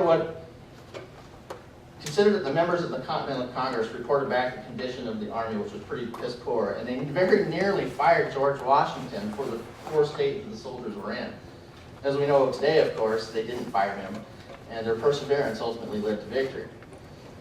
And in January of 1778, which is where I'm getting the quote here, guys were dying left and right of starvation, dysentery, freezing, and Washington actually had a play performed to try and increase morale. People are dying of diarrhea, and he thought it was a great idea to have a play. The play was called Cato, a Tragedy, and it was probably his favorite play. It was actually a very popular play with the founders. And Cato harkened back to the last days of the Roman Republic, as the last Republicans fought against the Caesarians before being wiped out, destroying the Republic forever. But the line in Cato that he quoted to Benedict Arnold, I don't know if you know who Benedict Arnold was, but he actually went on to betray our Roman Republic. But he said, "'Tis not in mortals to command success, but we'll do more, we'll deserve it." As we all know, they went on to deserve it. We're not fighting a war here, of course. It's hyperbolic. That's a great example. But as former Speaker of the House, Tip O'Neill, said, all politics is local. And that is the one thing that we do have in common, the one thing we do share with our founders. The thing that drove Washington's men and still drives good men to the face of guns is love. The love of their country, the love of their families, and the love of the friends around them, of course. And that same love here, guys. I know I like all of you, and we all like each other. Is what brings us here tonight, right? The love of our university, the love of our fellow students, and the love of each other. It's that urge to do for others what they can, to help people and leave your community a better place than when you found it. And if we have our own perseverance and stick together, we too can find ourselves a success. So let's deserve, as Cato and Washington said, let's do more than speak highly and merely command success. Let's actually be successful. I know I've been talking a lot here, but this is important. I have been on this organization for 4 or 5 years now, and it changes very little. So let's deserve our title of senator for once. A lot of you are graduating. Let's go out of here with pride. Let's be the government of the student body. And I'll leave you with that. Thank you.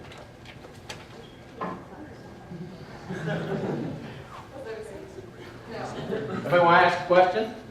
No.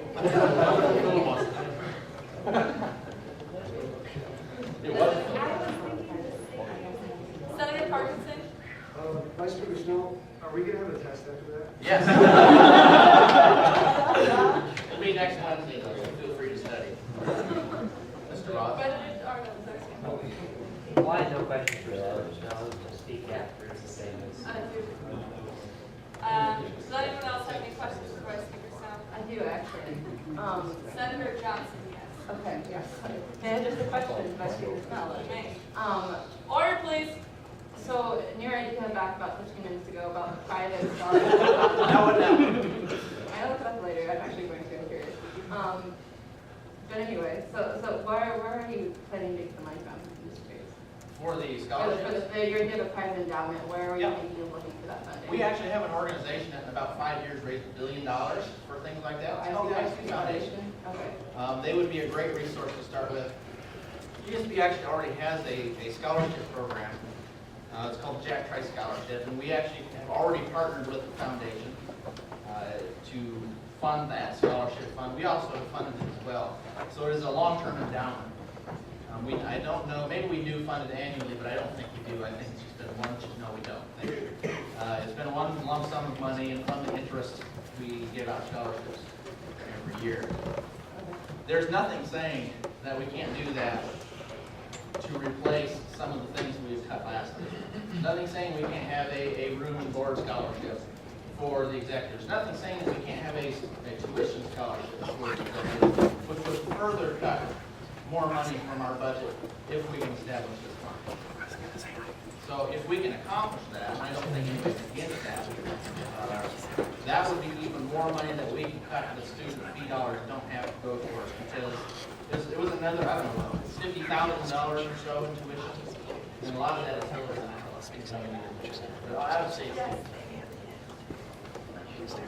out-of-state students right now, you get what, $20,000, $20,000 for your tuition?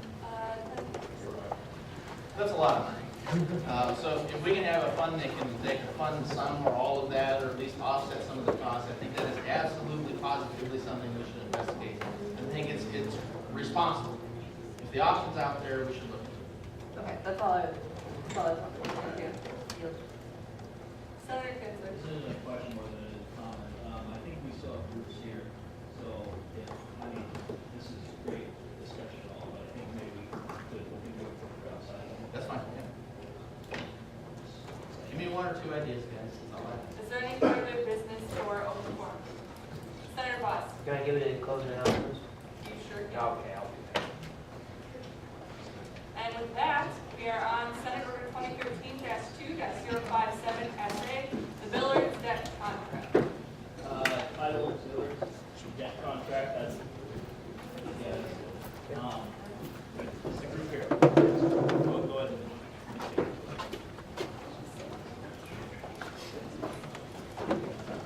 If you could state your name for our clerk, that would be excellent. My name is Andrew Pierce. I'm the president of the Billiards Club. Yeah. Senator Kinsler. Can you just kind of explain the situation the club's in, kind of why you're asking for a debt contract? Basically, what we found out this fall is that our last president was embezzling funds. He took upwards of, I believe, $900, which is a lot for us. We don't really have that much money. He put us into the negative, and then because he didn't allocate the GSB funds correctly, the GSB actually took back the normal funds, which is a normal thing to do. I believe we ended up $725 in debt, and we're just trying to get back to zero so we can continue. Actually, not to interrupt, I have copies. Raise your hand if you want. Contract. It's also in your legislation.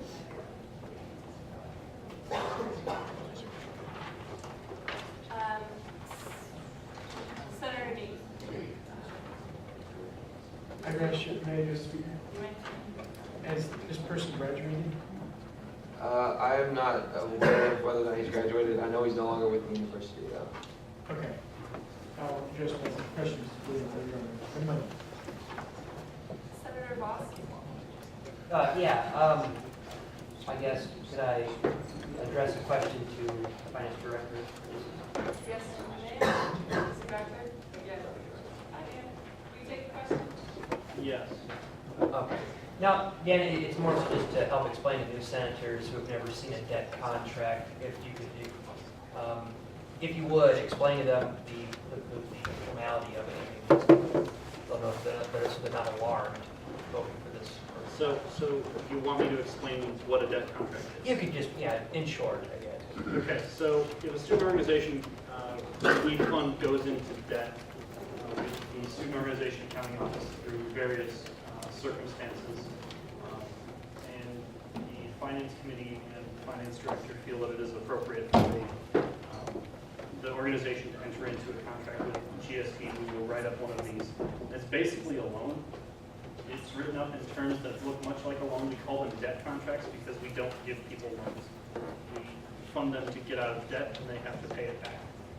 So that is how it works. That is essentially the mechanism that takes place here. So I guess I can answer any questions if you have them about what the actual situation is with a debt contract, but that's the general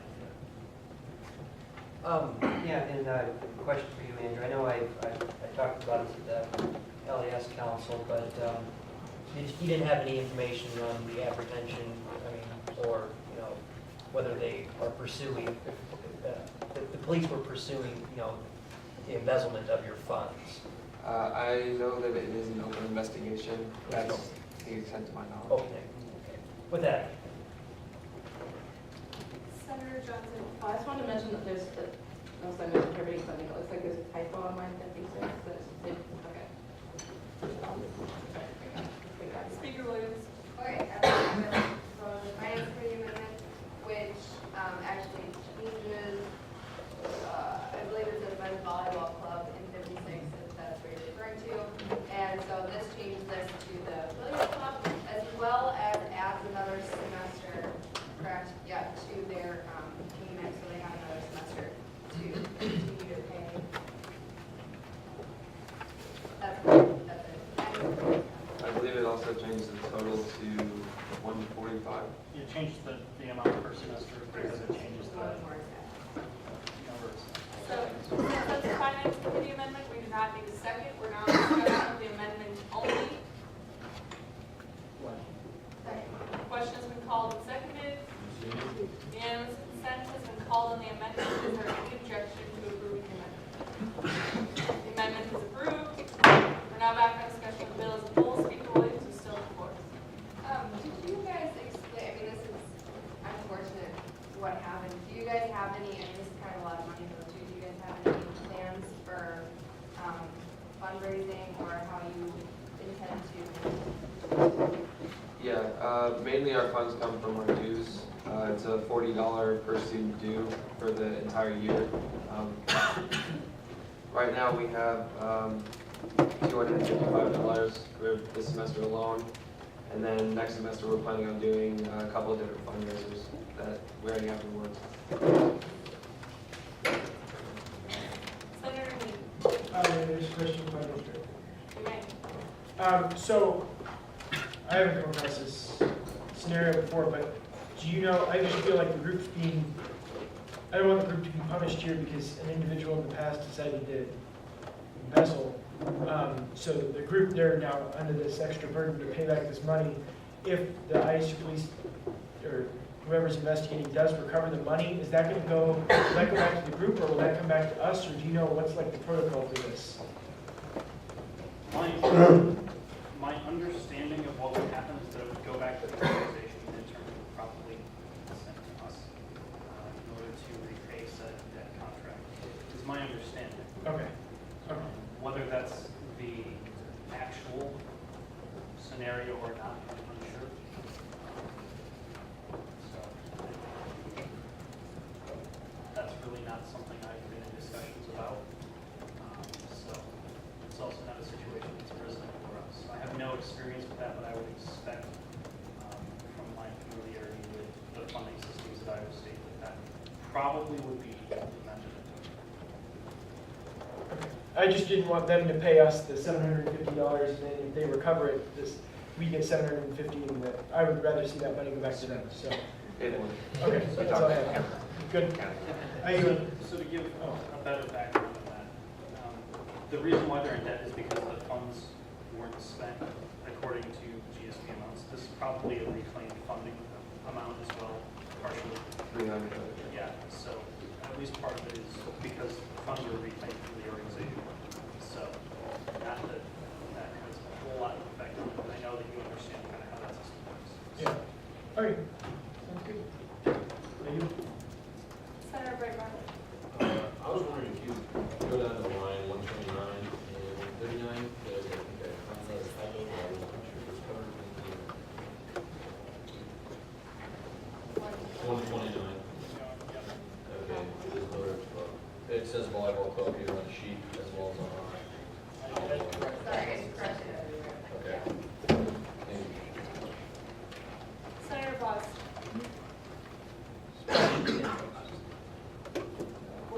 question. Question has been called and seconded.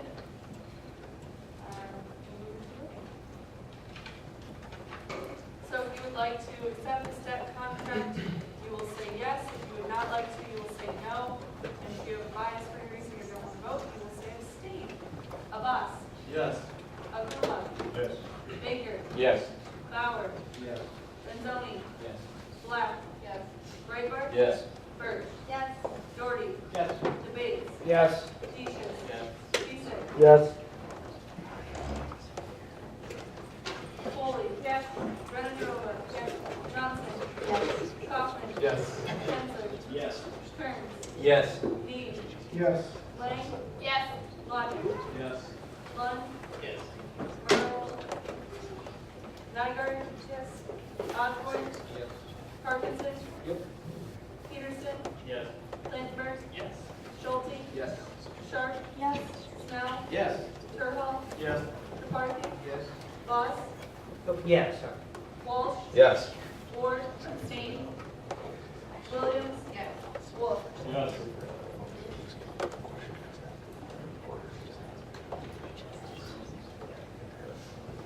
By a vote of 36 to 0 to 1, this passes. Thank you very much. Yes, thank you for your patience.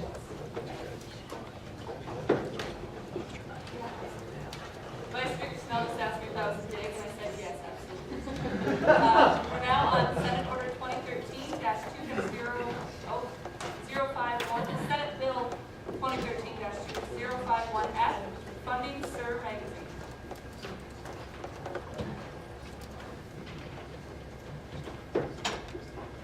Who's the secondary author on that? Title, funding Sir magazine. Is a member of Sir magazine? Okay, excellent. If you want to take the podium and introduce yourself, that would be great.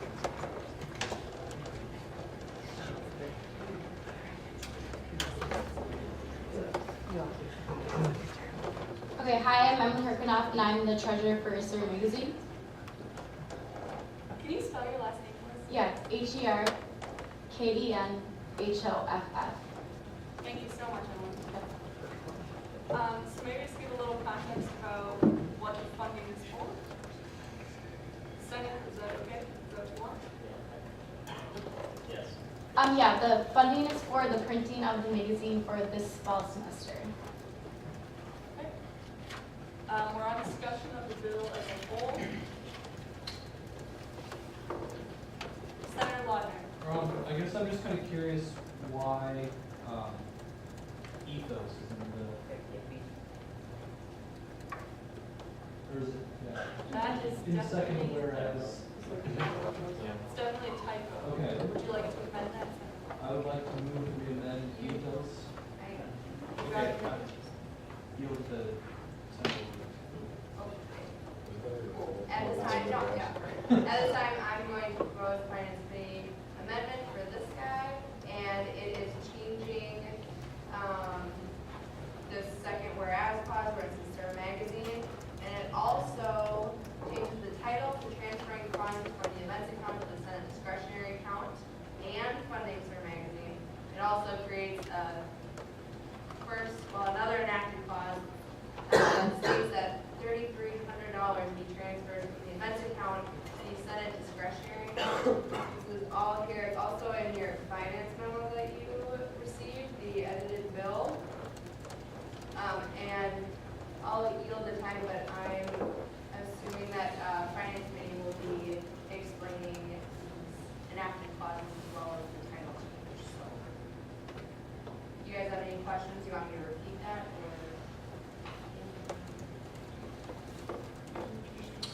Senator Voss, would you like to explain that? Sure, as a member of the finance committee. Yeah, we changed the typo on ethos, Sir Magazine. That's pretty self-explanatory. But basically, there was two options we had in finance committee, is that there wasn't enough money in the Senate discretionary account to send this bill out favorably. And so the two choices were either to change the enacted clause from Senate discretionary and make it events account. Well, it didn't make sense. We argued about that in finance, whether to change Senate discretionary to events and just have to come out of the events account, and out of procedure I felt that was incorrect. And I believe either Mickey or I had proposed this amendment. So basically, the funds from the events account will go into the discretionary account, and then the money from the discretionary account will be spent on this for Sir Magazine. Since Sir Magazine printing is not an event, it's something that should come out of Senate discretionary. So that's the reason for the second act. for the first enacted clause now. Since it was a finance committee amendment, we don't need a second. We're now in discussion of the amendment only. Senator Johnson. I guess I'm just curious for anybody in the finance committee that can answer, but I was just curious then why this was being just made part of this bill rather than a separate bill, because otherwise it seems like the sense of precedent is just adding it to bills every time we need a little bit of money discretionary again. And I assume it was just the printing is sooner, but I'm curious. So, Senator Voss. Yeah, it was more of a, for expediency, I mean, there could have been, we would have to wait for a bill to be submitted to finance, and then we would have to send it favorably. By that time, we've already issued money that we don't have out of the account. So by this, it's simultaneous.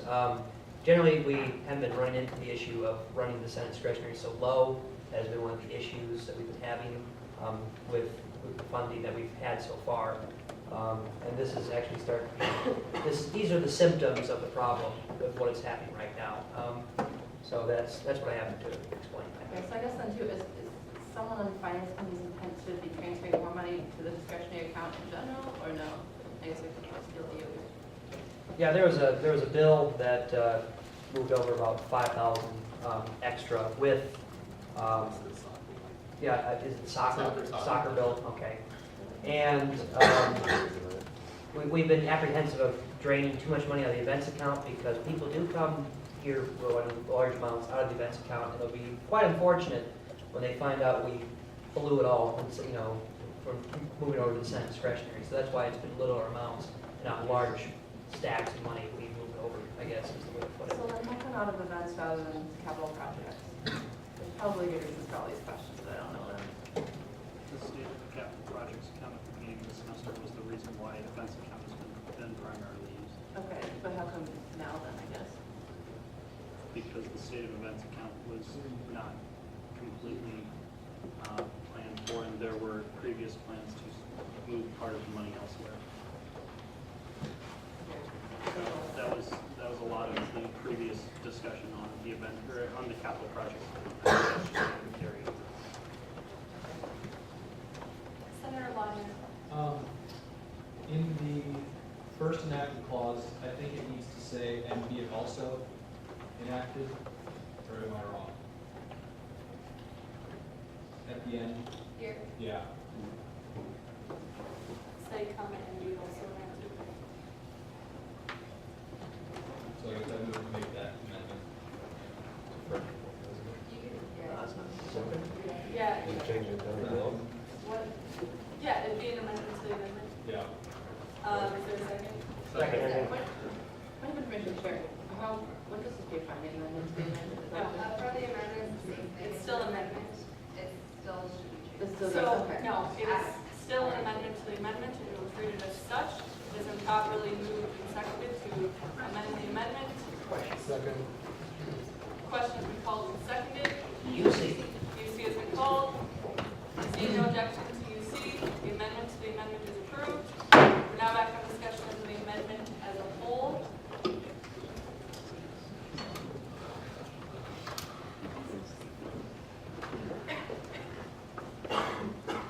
Senator Kemp, sorry, I can't see your placard.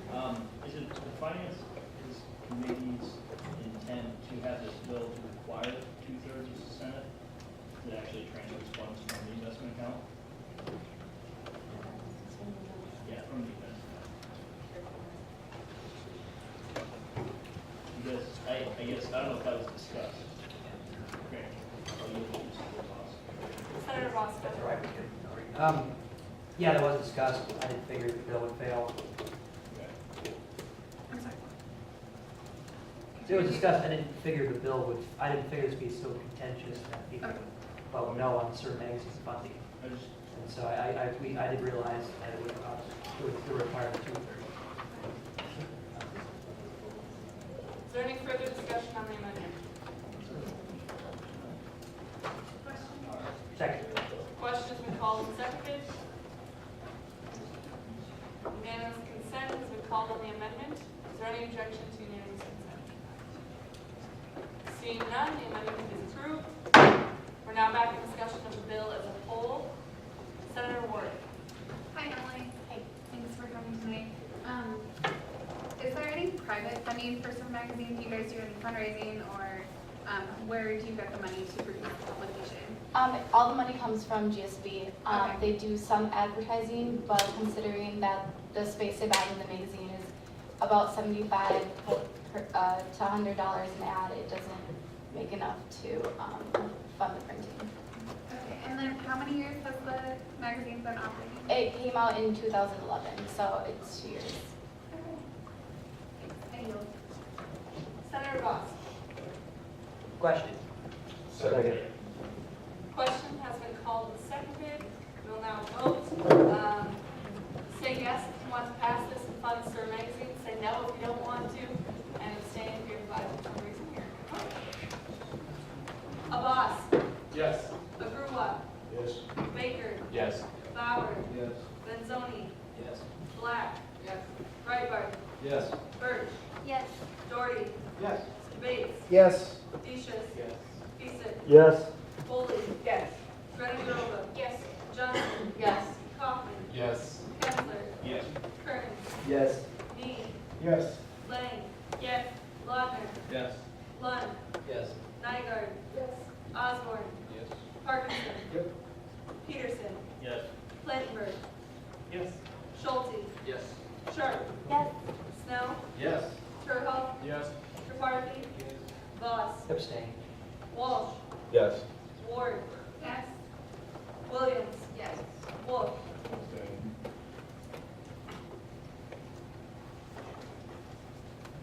By a vote of 35 to 0 to 2, this passes. Thank you for your patience, Emily.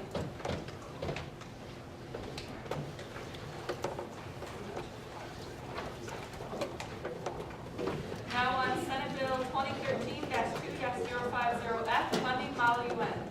Title 20, ISU Model United Nations. At this time, I believe there's a member from the group here. I will turn it over to Lance.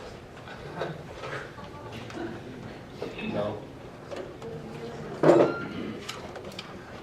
Please state your name. Hello guys, my name is David Parkinson. I am the president of the Iowa State Model United Nations team. Basically, with this bill, all we're asking for is an additional 5 delegate fees, another delegation team fee, and an additional money for travel to Chicago. So what happened in regulars, we went through regulars, we asked for 15 delegate fees, and we received money for 15 delegate fees, 1 team fee, and 1 15-passenger van funding, and through Club Fest, we actually got 20 members this year. So I believe that's actually the highest that Model UN has had, at least from my my experience. So basically, we're just asking for the additional 5 and another vehicle because you can't fit 20 people in a 15-passenger van unless you put them on like the roof or something like that. So or a sidecar. Yeah, if you, I have no further questions. Vice Speaker. Okay, at this time, let's go to the Finance Committee. Change 0.58 cents a mile to 58 cents a mile, 40 cents a mile.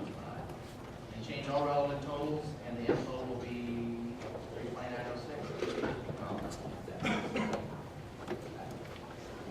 Since this is a Finance Committee amendment, it does not need a second. We're now in discussion of the amendment only. Senator Walsh. Question. Questions have been called and seconded on the amendment.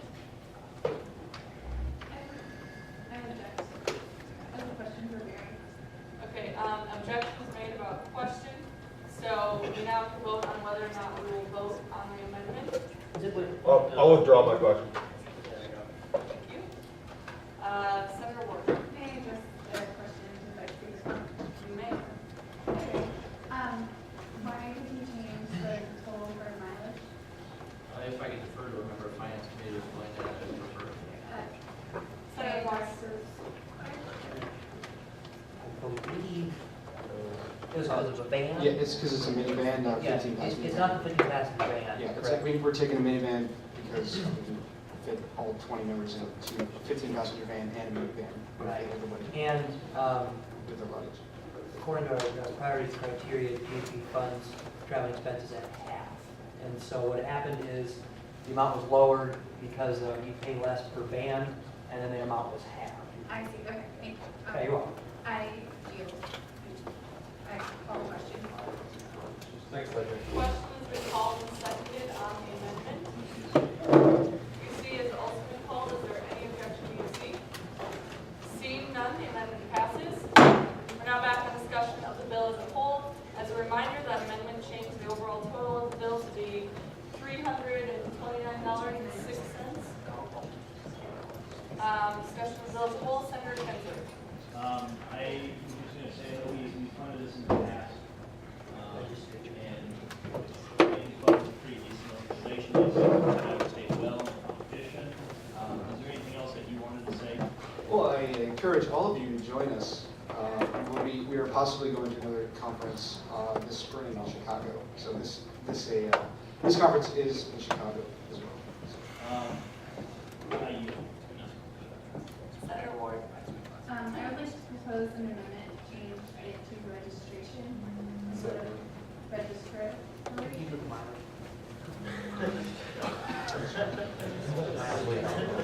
And also correcting the spelling of the word island.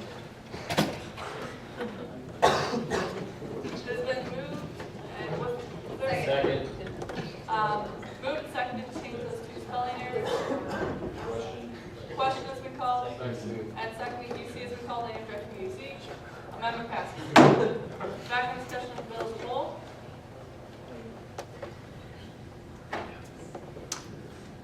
Senator Kensler.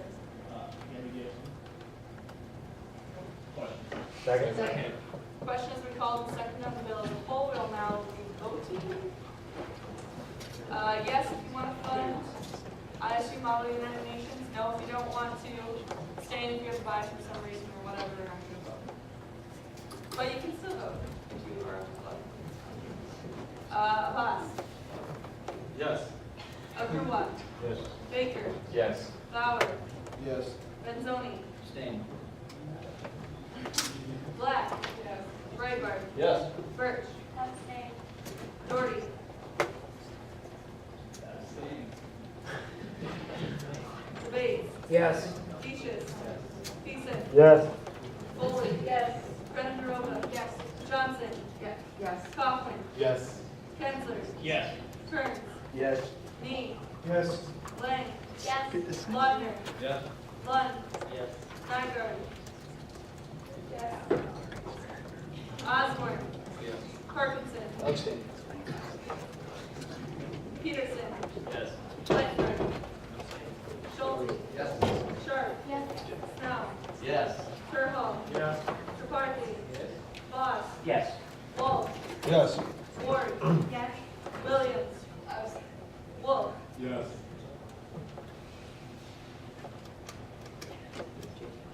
By a vote of 31 to 06, this passes. Thank you, you guys are great.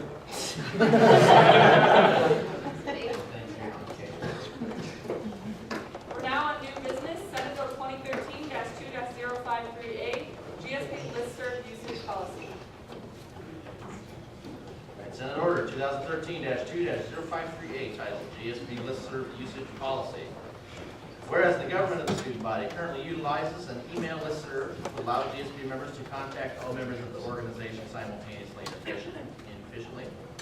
And whereas that listserv is intended to be used for GSB business only, be it therefore ordered that all email listservs and other methods of mass communication between members of GSB shall only be used for GSB internal business. I will yield to questions of intent. Incidentally, since I get to say something, we did talk about this in Rules Committee. It was sent favorably, and this is the result of a few conversations that we've had, I don't know, over the last year or two. And a couple senators actually sent me an email and asked me if we could do this, so I serve your will, and here you go. Now I'll yield. Question number 10, Senator Voss. Will be the author's intent to explain exactly what GSB business, what the definition of what GSB business and activity would be. we will definitely be having a conversation, yes. Senator Spencer. The office intend to propose an amendment to have the business in line 13 reflect the word internal business in line 16. It is the author's intent per the Rules Committee recommendations. Are there any further questions of intent? Thank you. Senate Bill 2013-2-054Y, clarifying GSB Constitution/Bylaw Supremacy. I'm totally British, eh? Senate Bill 2013-2-054Y, titled Clarifying GSB Constitution by Law Supremacy, or for your Hillary, Supremacy. Whereas senators seated on the government and student body are uniquely members of GSB and are therefore beholden to no other organization other than GSB. And whereas the GSB Constitution and GSB bylaws by constitutional authority are the supreme student organization constitutions and bylaws at Iowa State University, as authorized by the student body during the Constitution's ratification by popular referendum in 1998. Be it therefore enacted that Section 3.4 be created in the bylaws to state, quote, whenever there is a conflict between laws of the government and those of another student organization, the laws of the government shall take precedence over those of the student organization. Be it also enacted that Section 3.4.1 be created in the bylaws to state that student organizations retain the right to file suit with the Supreme Court regarding any right case or controversy with this government. And be it also enacted that Section 5.7.4 be created in the bylaws to state this government has sole and ultimate jurisdiction over the discipline of senators. Before I yield to questions of intent, it is this author's intent to remove the second enacted clause per the Rules Committee amendment. And I guess since I can talk about this for a second, this is another one of those things that we talked about in Rules Committee that I put on paper. There are a few senators in here who have actually come into conflict with some of their constituency councils regarding whose rules trump whose, ours or theirs. And this, therefore, is a statement of the fact that since ours is the only constitution and therefore bylaws that were enacted by a student-wide referendum, therefore ours would have supremacy. This was supremacy law is all about. Our own federal constitution has one, state constitution has one.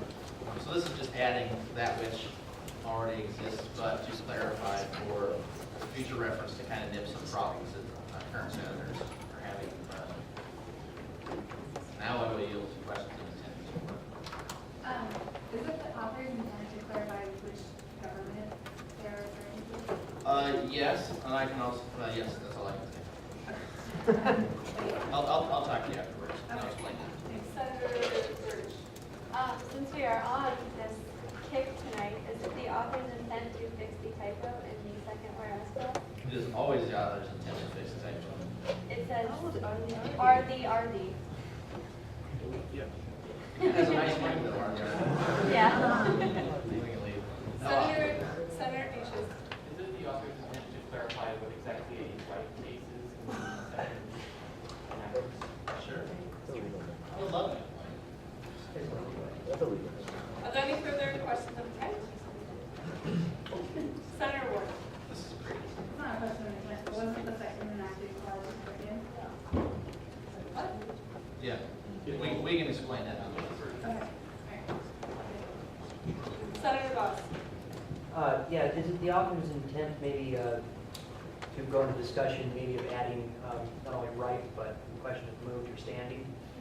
Well, I'm serious about that. That will have to be an amendment to the Rules Committee amendment. Okay. Because the Rules Committee amendment, which will come first, on second read, will strike that clause. And then, of course, you can make that amendment, and then we can discuss that, go down the rabbit hole. Are there any further questions of intent? Okay, now on Senate Bill 2013-2-056Y, amending constituency council attendance. Senate Bill 2013-2-056Y, titled Amending Disciplinary Regulations for Constituency Council Attendance. Whereas current bylaw section 5.2.7 for everyone. 5.4.7.2. Entitled Constituency Council Meetings allows for a senator to skip all of their constituency council meetings and only be charged with a simple first occurrence nonfeasance. And whereas the attendance policy for constituency councils ought to be as strict as the attendance policy for meetings of the Senate, be it therefore enacted that 5.3.7.3.6 be created in the bylaws to state any 5 total constituency council meeting absences shall be considered a third occurrence of nonfeasance. Once more, this is a Rules Committee bylaw suggestion. We do intend to hold this in committee, per Senator Kinsler's request. Senator Kinsler actually brought up a good point that we had considered before, that some constituency councils only have 5 meetings. So we might want to make it some sort of percentage or on a semesterly thing or something like that. So we will be holding this one in Rules Committee to discuss that, which I think is a very good idea, very sound. But the basic point of this is that you could miss all of your constituency council meetings and only get a slap on the wrist. And in we were doing the bylaw review and we realized this, actually Senator Peterson realized this. Basically, as a senator can just not do anything with respect to his constituency council and just get told by a rules committee and the speaker, now you've been a bit naughty boy. So we want to make it a little bit more substantial. Are there any questions on that? Senator Johnson? So is it the office intent to have this not come up for second read next week? Yes, it is held for moving and they're held. I guess I was just curious why you didn't talk about it in rules on Monday and then bring the amendment on Wednesday. It's not really a Senate, yeah. This is my bad for putting it out on the agenda. It's actually under. Yeah, it's held in rules at the moment. Oh, so it may still come up next week or it's not? Next week. It has a potential to, but it most likely will not. Okay, let's cross it. Okay, seeing no more questions or comments on this bill. Senate Bill 2013-2-057F, funding ethical eating clubs.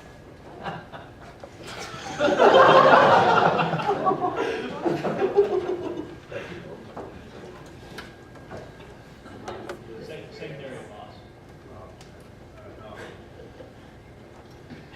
Funding Ethical Eating Club, whereas the Ethical Eating Club supports any and all steps towards a more moral way of eating, and Ethical Eating Club is a newly recognized student organization looking to advertise memberships. Be therefore that $60 be transferred from the Senate discretionary account to the Ethical Eating Club pursuant to the following budget.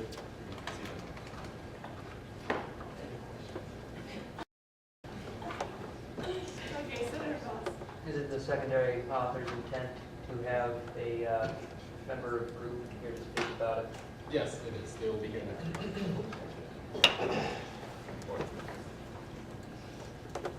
I'm going to ask a question again. Is the author's intent to define the more moral way of eating?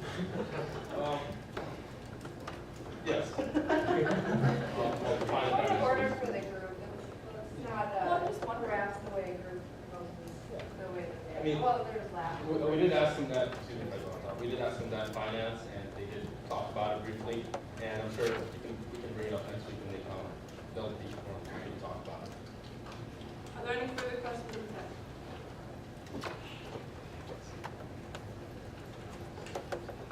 Okay.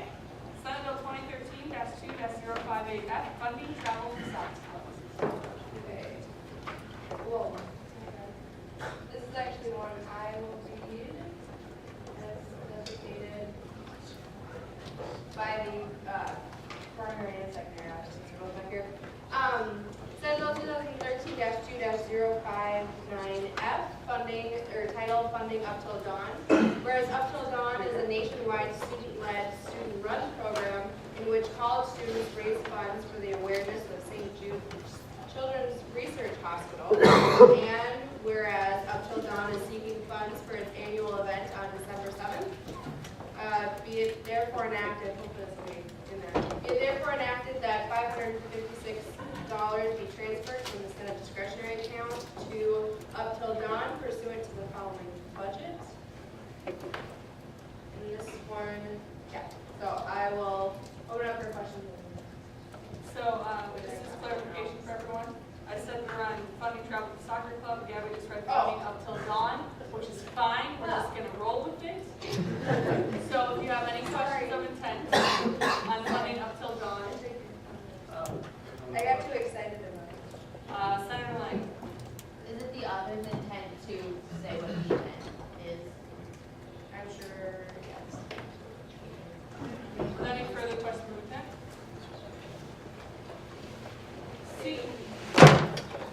Seeing that, oh, sorry. Is it the audience to explain how $46 is being spent on email? Yeah. Seeing no further questions of intent, we're now actually on funding travel for soccer club. Senator Boss. Funding the Iowa State Soccer Club events, whereas the soccer club competes very successfully in many competitions and the club is in need of funds to travel to said events, which is nationals. Be it therefore that $6,788.88 be transferred to the soccer club from the Senate discretionary account pursuant to the following budget. Now, before I take questions, I would like to let you guys know that we did the fund.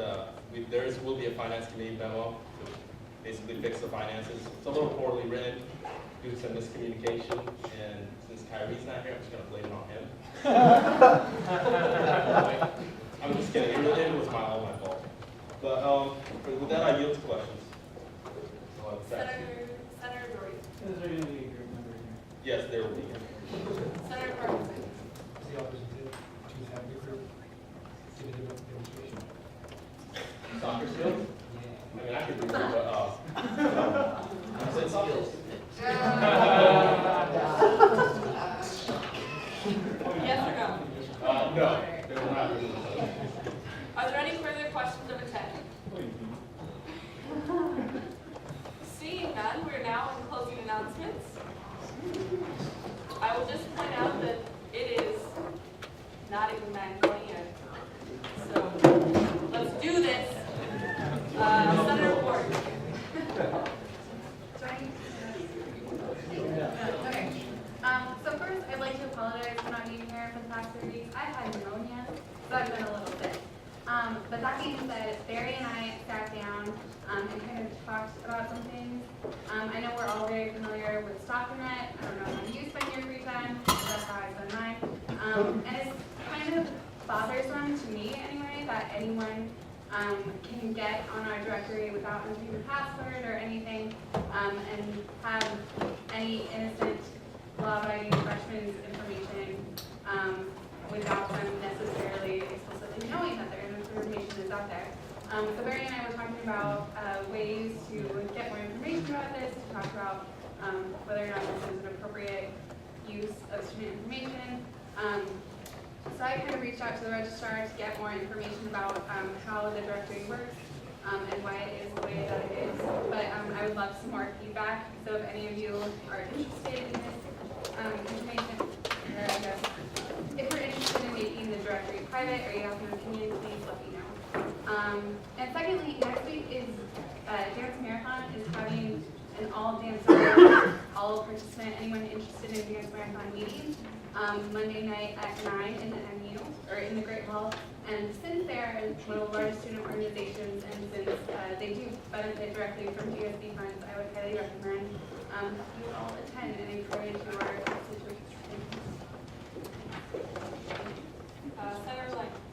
I just had a question. I don't know, because I can't remember. But do we all get an email or something saying that our directory information, or how to suppress our information on the directory? I couldn't remember it. It's been a while, so. At this time, I would encourage Senate to have discussions about projects outside of closing announcements. The reason I'm saying that is I've been doing a lot of thinking about closing announcements and asking people about closing announcements, and they really want to see sound bites of information. So I just want to encourage you to have those discussions outside of closing announcements time, not putting on anyone. I just thought I'd say that now, because I forgot to say it earlier. Senator Boss.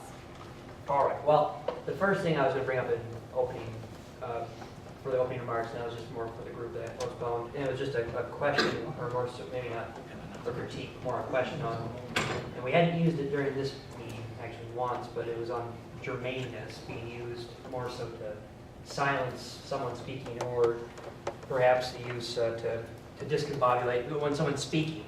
And I just thought that to bring that up, that usually questions of germane would be if we were talking about the executive stipend and someone started talking about a turkey farm. That would be more so for someone to call out a question of germaneness. But I would ask senators, as much as I appreciate shortening the time that we spend here to actually get more things done, to consider that when someone may be speaking about something and you think it's not necessarily on topic, but I do think senators' speaking privileges should be considered. I guess their speaking privileges. So that's really all I had to speak about that. But the second part is much better because I have to make a great announcement. Kelly Shaw, who was a professor, or is a professor in the political science department, and I was his campaign manager for his bid for mayor, is now a mayor-elect. He won the election. We were facing actually quite opposition. We were worried about the outcome. But he won, excluding Mr. McCoy's vote, since he was not running for mayor. He won with actually 57.73% of the vote in Indianola, which is quite a margin of quite a majority margin. He actually even 58% in the precinct that his opponent lives in. And well, he lived in it too. So I mean, I guess the other numbers I would put out is generally, as I was going through these lists of voter registrations, yes, it is made public when you vote. I could ask for that and look at it, see if you voted in any elections. But the turnout had been about 1,200, and I think the highest was 1,500 for mayoral elections. And we blew that out of the water with 1,926 voters actually turned out to vote. And largely, I think that's because of the strategy on Kelly's part, actually getting out and speaking with people in the community, going to those houses and talking to them about issues. And I think that's something that we can actually reflect with GSB, is although social media is great, actually connecting with people is much better.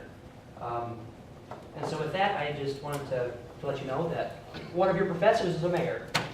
So Elect. Mayor-elect, January 1st. Would you have time? Senator Jordan.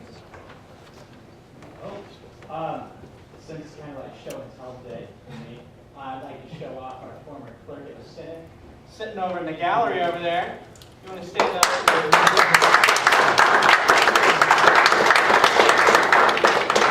We found him. It's been a while, but I think he still works actually. So he ever decided to come back. He's back. Well, not back, but he's here.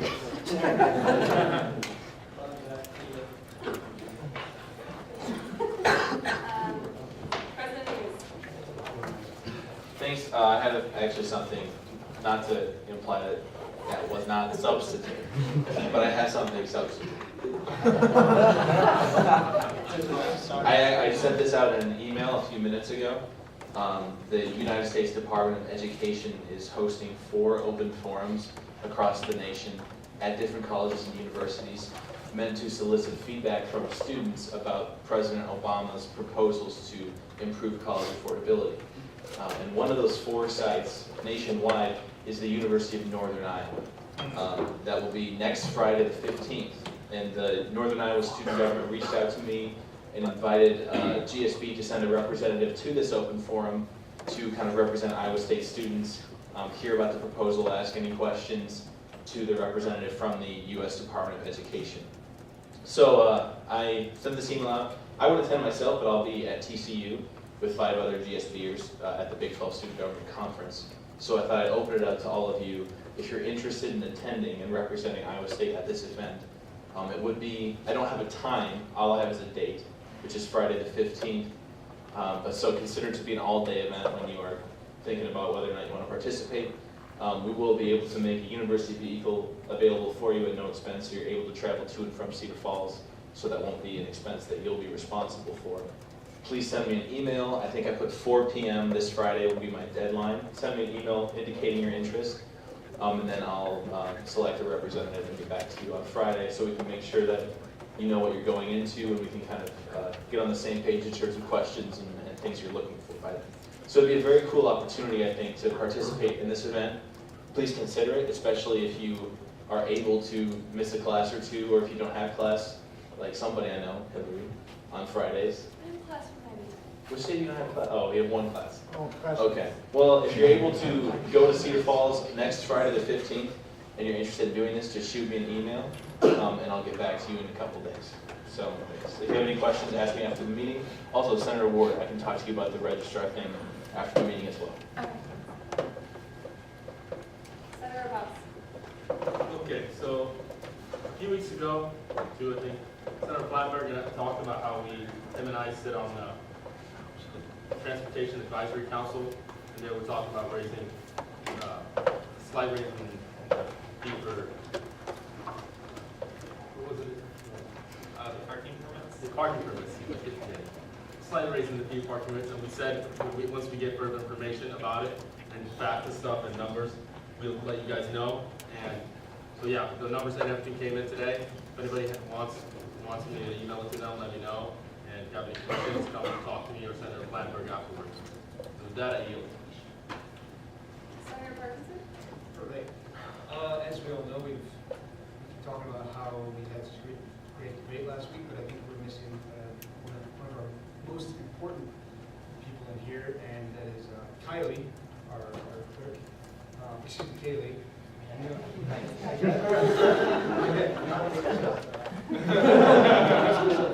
think we should give her a round of applause for the 10 pages of notes she took.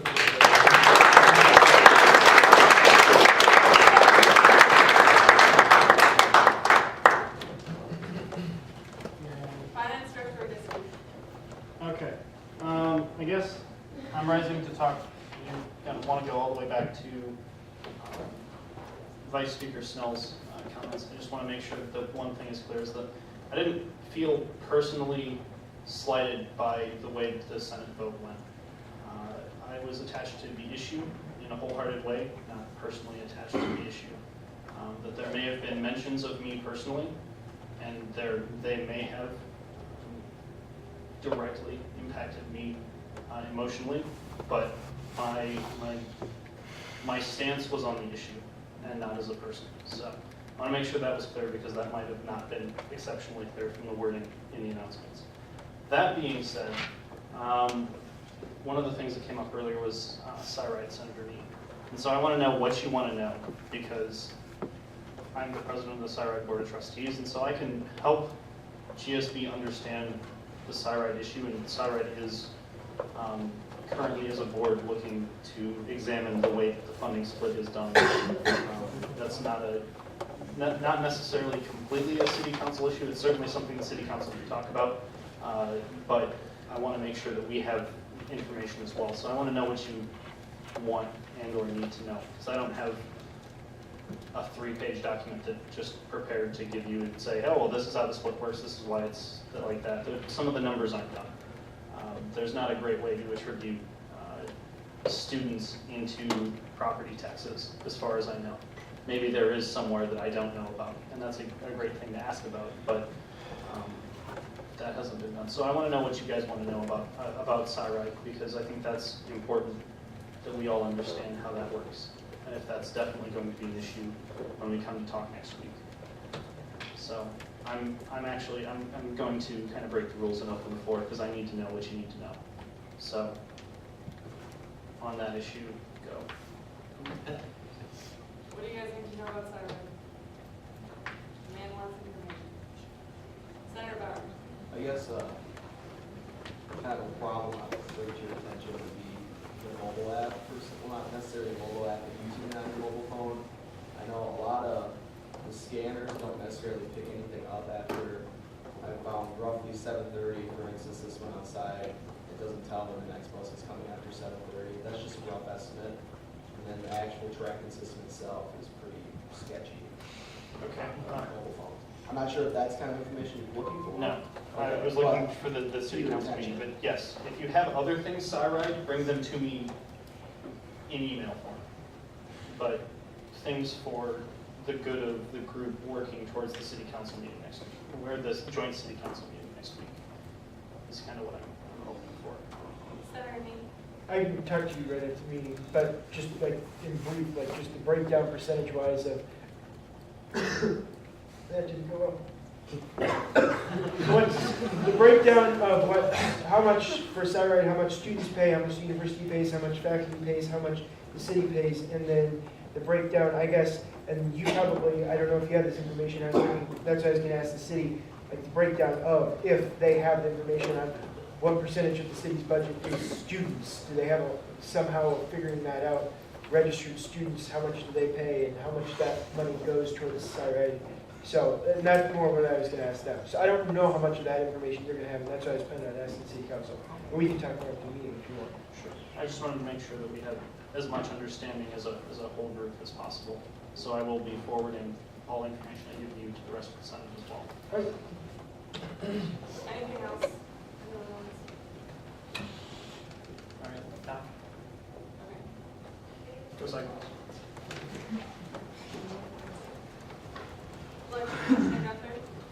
Oh, okay, I'll make it brief.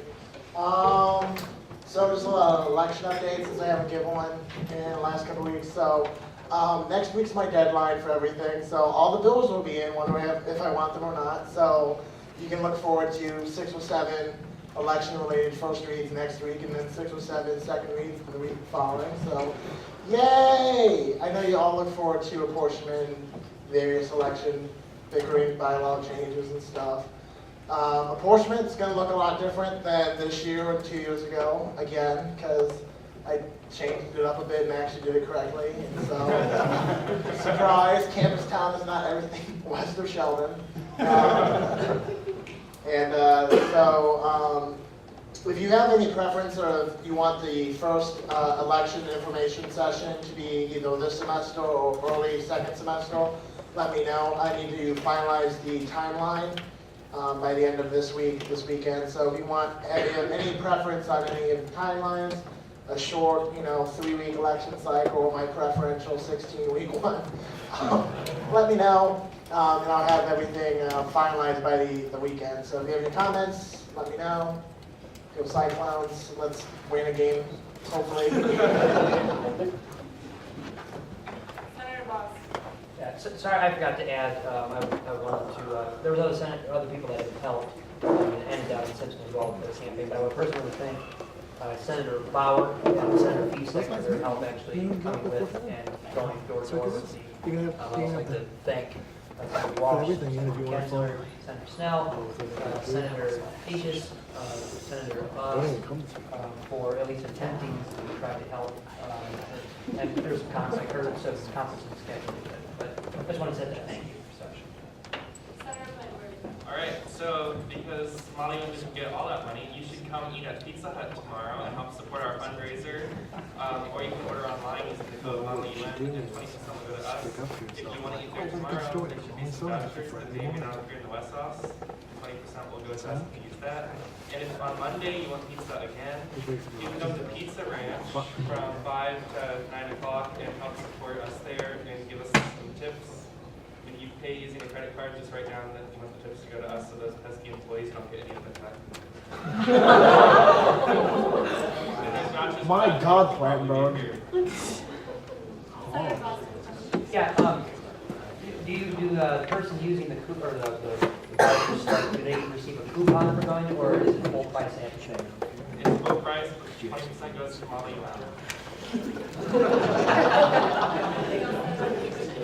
No, but you can all be there.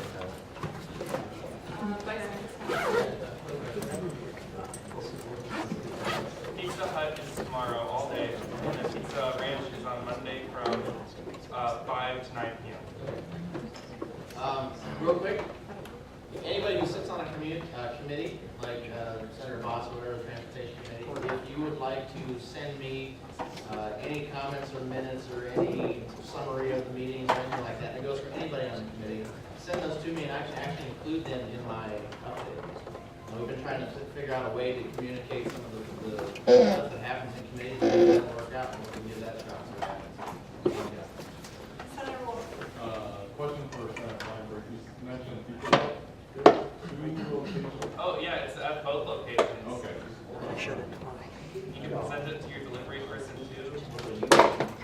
Well, I'm gonna go to where you can sit down at 5 o'clock tomorrow and follow if you want to eat dinner with me.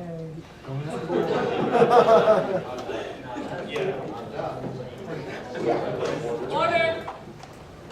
Okay. You can't reverse that off. I have one thing in closing announcements, and it might not be the typical closing announcement, but I'd rather say my 2 cents now than during open forum. When we first call these meetings to order, I read a little paragraph, and it probably gets ignored most of the time. But the last sentence says, please wait to be recognized by the chair and be courteous to others wishing to speak. We've had some really good meetings this last month and everything, but it's getting to a point where, yes, we're having fun, but it's becoming so casual that people are forgetting that, they do need to be recognized to speak. So I just want to remind everyone of that, because it's getting frustrating and debate is jumping around. And so you can just take a minute and realize that it is something that we do here, that is a rule that we follow. I would really appreciate it. I enjoy the jokes and I enjoy the humor, and it's all good fun, but also realize that there's a certain protocol that we have. If you have any opinions about that, or would like to speak to me about it, or complain about it, or say, Hillary, you're crazy, talk to me after the meeting. Speak away.